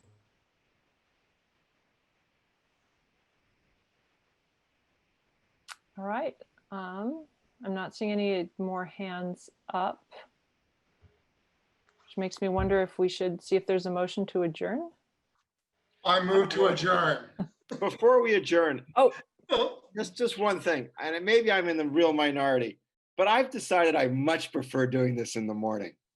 So my vote is to go back to the morning, but I wanted to see what everyone else thought about that.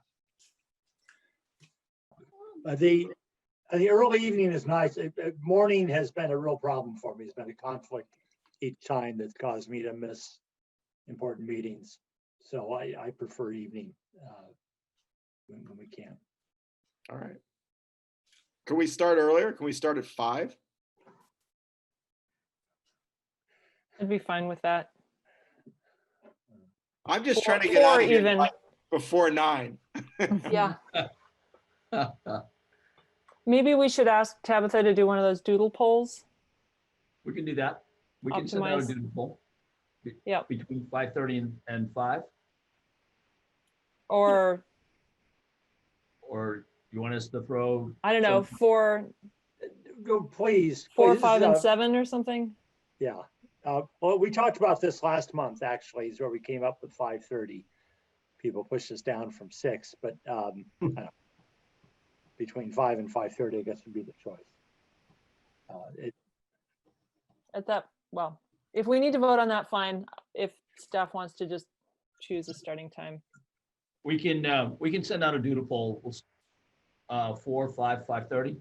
Yeah, that'd be good. Okay. 4, 4:30, 5, 5:30. All right. All right, Give him an inch. All I right. don't know. Thank you for humoring us. All right. We had a motion to adjourn. Is there a second? Oh, Yes, Or does somebody have something else to say? a second. All right. I guess we still have to take roll call. Commissioner Siegel, Yes, adjourned. Johnston, Adjourn. Danaher, Adjourn. Smith, Yes. Scharf, yes. Jackson, Enthusiastic, yes. myself likewise. Thanks very much, everybody, for hanging in Stay there. forth, everybody. Thank you. All right. Bye-bye. Take care. Congrats, new chair. Congrats, vice chair. Thank you.